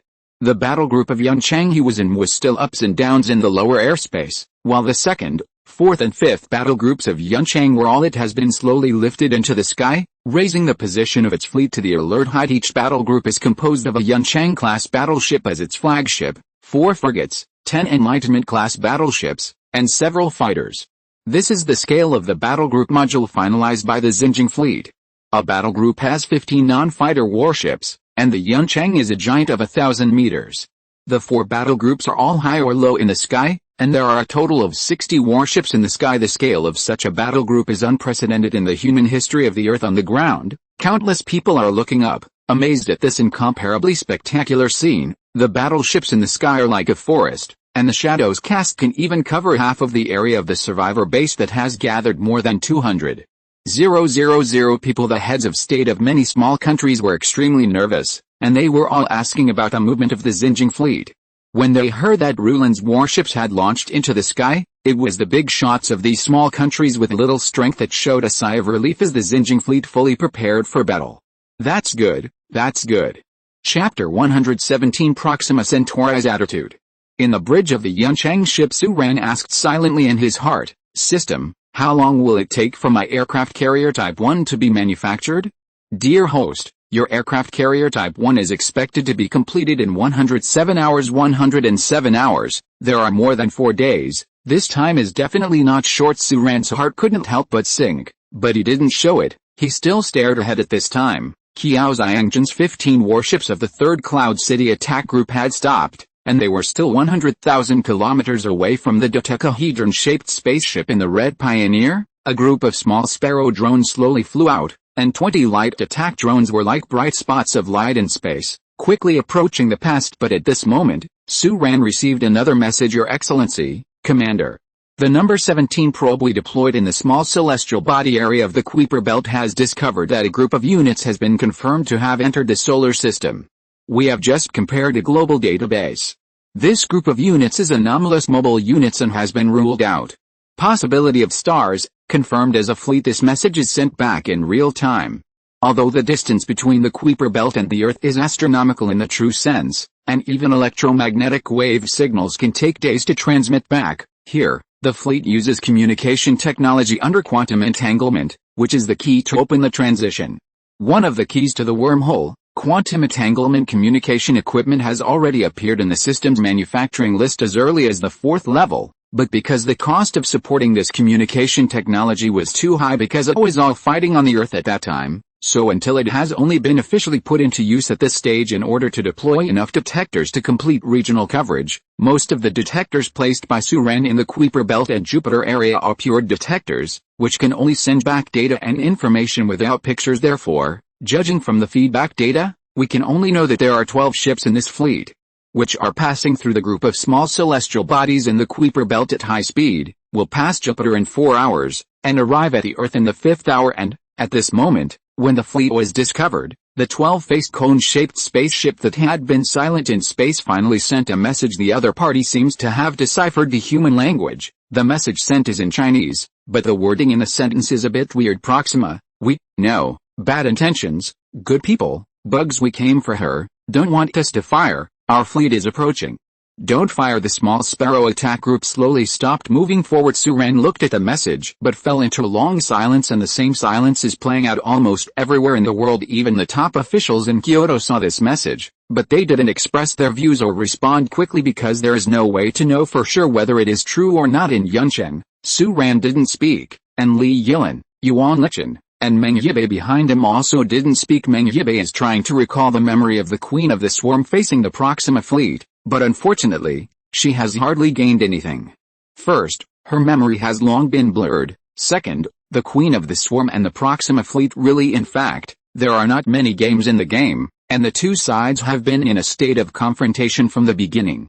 And there is no need to understand it. Su Ran was thinking quickly. First of all, It admits that it is from Proxima Centauri, which cannot be false, because it is unnecessary. The Proxima Centauri fleet may not even know that it is them they are guarding against, and it is meaningless for them to forge their identities, and even if they are not the Proxima Centauri fleet.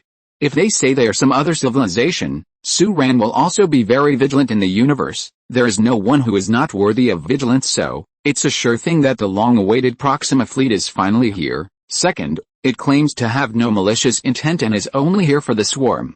In fact, in a sense, this can be said to be in the arms of Suran and the Earth. However, being right in one's arms doesn't mean you can believe it. Everyone has heard the story of Grandma Wolf, but this time it is an alien stranger who came, so you have to be more cautious when opening the door if what they said is true. If they don't want to start a war, and retreat as soon as the swarm is resolved, then of course it would be great.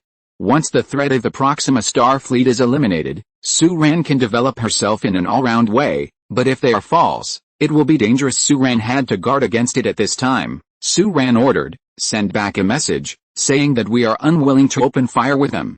The swarm is also the enemy of our fleet and can be handed over to them, but we need to lead all this. Their fleet must stop at the Jupiter area first, and do not approach the Earth. Otherwise, we will regard this as an attack signal, and we will launch an attack at all costs. Li Yilin glanced at Suran when she heard the words. She actually wanted to ask Suran how he made the decision, but she knew it was not the time, so she organized her words immediately and passed it to Qiao Xianchen in front, and then the Red Pioneer would transmit this information to that 12-sided conical ship. The message is delivered. The next thing is to wait. This time the wait was extremely long, and it took about 15 minutes before the news came back. Yes, but we want to ensure that the swarm is wiped out, and if you attack us, the Proxima fleet will not tolerate it. In just 2 sentences, the other party's wording became much more normal. Moreover, their response was a little bit small family, the kind of tone that if you hit me, I will fight back. Does this mean that they are also afraid of war? Suran didn't think so. He had seen the record of the exchange of fire between the Zerg swarm and Proxima Centauri. Although the two sides had finalized the attack relationship, from the beginning to the end, the Proxima Centauri fleet had never fought against the bug swarm after so long. The swarms had communicated with each other, and they had always displayed a calm and chilling image. In the end, they forced the swarm into a trap and strangled the swarm in one fell swoop. This kind of civilization is not a petty guy. Of course, there is also a possibility that Suran is not a civilization of the Black Star system. After all, from all indications, the target of the Proxima Star fleet is only a civilization of the Black Star system, possible without the strength to absolutely crush. Who would want to start a battle between civilizations? That doesn't do anyone any good. In the world of adults, strength is a double-faced word. Those who only know and think of strength all day long are fools. Suran's eyes flickered, and he said, Old Qiao, you continue to push forward and prepare to contact Jupiter's Proxima Centauri fleet. Let's see how much they weigh before judging whether their agreement is true or not. Of course, if they have flaws, we will also be prepared to devour them in one gulp. If you're listening to this novel on a channel other than Fanfic World, it means they downloaded and uploaded it without effort. We cordially invite you to visit our channel, Mundo Fanfic Novelis. There you'll find the original version of this story, and you can explore many other novels of various genres. We're waiting for you to immerse yourself in a world of incredible novels. Chapter 118 Global Response. Then, inform the countries and survivor forces around the world, share our intelligence, and at the same time collect any available or potentially useful information from them, and summarize them all. Then, I want the observatories around the world to retrieve the past 2 months. As the axis, a space area with a radius of 20 billion kilometers, I hope they can assist the Astronomical Vigilance Department of our fleet to find any abnormal content in this astronomical data torrent. Suran gave a series of orders. Lin Yuandong, your 4th battle group will set off immediately and go to Jupiter's orbit with Qiao Xianchen to intercept this Proxima Centauri fleet that crosses the Kuiper Belt. I speculate that it is probably not the main fleet of the Proxima Centauri fleet, but the ghost fleet recorded in the previous swarm records. Tuangmai Okyu, your troops will immediately launch into the air, deploy defenses on the front line of the Earth and the Moon, and defend the circumplanetary defense system. The other troops are on standby in the air, maintaining a state of first-level alert, and ready to join the battle at any time. In the channel, the captains of several battle groups responded one after another. The 15 warships of Lin Yuandong's 4th battle group immediately launched into the sky, chasing Qiao Xianqin's men who were heading towards Jupiter's orbit in space. The 12-sided conical spacecraft took the lead. According to the provisional agreement, it will also retreat to the orbit of Jupiter first, and first accept the temporary control of the fleet at the same time. The ground of the fleet is also taking action, and a large amount of supplies are being transported to the battleship, which is the state before the war in any case. Be prepared for a battle. According to Su Ran's thinking at this moment, there are still a few days before the construction of his own aircraft carrier Type 1. If he can wait for it to be built before contacting Proxima Centauri, it is undoubtedly the best choice. Therefore, Su Ran planned to drag it on for a while, and first suppress the tendency of the Proxima Centauri fleet to approach the Earth and Jupiter's orbit. The Xinjiang fleet, the sky and the ground are in motion. The Yuandan celebration of this day has been completely ruined. The tense atmosphere spreads in the temporary survivor base that gathered more than 200,000 people on the ground. The survivors of the Xinjiang fleet, although no one has announced what really happened, but here, most people have already vaguely guessed. Temporarily not making it public is a decision passed by the emergency meeting of the Global United Front. Although some people voted against it, hoping to disclose the fact that the Proxima Centauri fleet has begun to contact the Earth, these minority groups have not been able to decide the final decision. Implementation of the decision. The main reason for the decision not to disclose relevant information is actually very simple, for fear of causing widespread confusion and completely disrupting the current situation, and whether it is disclosed or not has little to do with ordinary survivors under this level of contact. Whether it is peaceful or not, ordinary people have no way to affect the situation and can only bear it passively. Of course, if this is before the end of the world, countries may consider directly disclosing the news, because in the age of developed information networks, there are always people who can catch the wind and find out that it is meaningless to conceal the truth of the problem, and the countries before the end of the world also have sufficient capabilities to prepare for war. At the same time, they appease the people, but now it is different. At the moment when countries are preparing for war, they can no longer bear the chaos that may erupt among survivors and people in their own homes, and the turmoil of public opinion. Moreover, apart from Kyushu Island, where the Xinjiang fleet is currently located, the survivors in other places are even completely unaware of it. While the news is not public, all survivor forces in various countries around the world are rapidly entering a state of emergency preparations. Each ground module of the circumplanetary defense system has regrouped its troops and operational engineers, ready to open up the release of the Earth at any time. Umbrellas, while observatories around the world that are still in operation have begun to retrieve data and recomparison the observations in the past 2 months based on the parameters of the possible transition traces of the dodecahedral conical spacecraft returned by the Xinjiang fleet.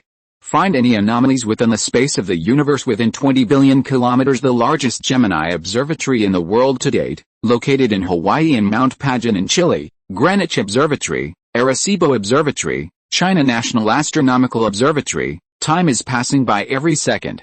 In the quiet universe, Qiao Xianqin's third battle group is joining Lin Yuanduang's fourth Cloud City battle group.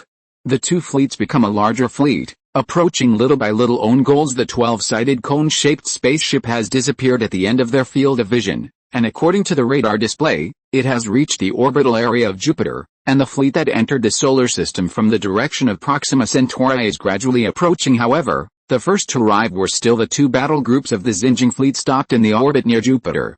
At this time, the distance between the two battle groups and the Earth has reached 700 million kilometers. The orbit of Jupiter here is not the planetary orbit of Jupiter, but the orbit of Jupiter around the solar system. Su Ran is going to use this orbit as the limit and let the Proxima Centauri fleet wait. No matter whether the other party is fighting or fighting, you can't just listen to what the other party has to say. Su Ran has to make her own judgment in her own way at this time. Hundreds of millions of people may die if a wrong judgment is made, so we must be cautious and not sloppy. Among Lin Yuanduang's flagship Liang report, Captain, our communication mode has switched to quantum communication mode, but our quantum communication device can transmit simple information, and the transmission of pictures and videos is still difficult to achieve. Lin Yuanduang nodded slightly. The universe is a vacuum environment, there is no medium, and the fading of radio signal transmission will be very small, but at such a distance, although it is still not a large scale, it is different from the communication on the Earth. The time for electromagnetic waves to run will become longer, and real-time communication has become difficult to achieve. However, the 700 million kilometers will be reached in nearly 3 hours, and this is not the full speed of the Yuncheng, after all. Some of their fleets are fast and some are slow. Under the shortboard effect, the speed of the entire fleet should still be dominated by Enlightenment-class warships of course. This is also incredible. You must know that Voyager 1, the space exploration spacecraft launched by Leo Mummy, was launched in 1977 and visited Jupiter in 1980. It took 3 years to fly, but now, 3 years have become 3 hours. In the starry sky, there was silence, and the dodecahedron-shaped conical spaceship was shining in the distance, still some distance away from the two battle groups of Cloud City, and the Proxima fleet had not yet arrived. Lin Yuan thought for a while, and angrily sent a message to Kiao Xiangjun. Old Kiao, our two brothers are the furthest in the fleet, right?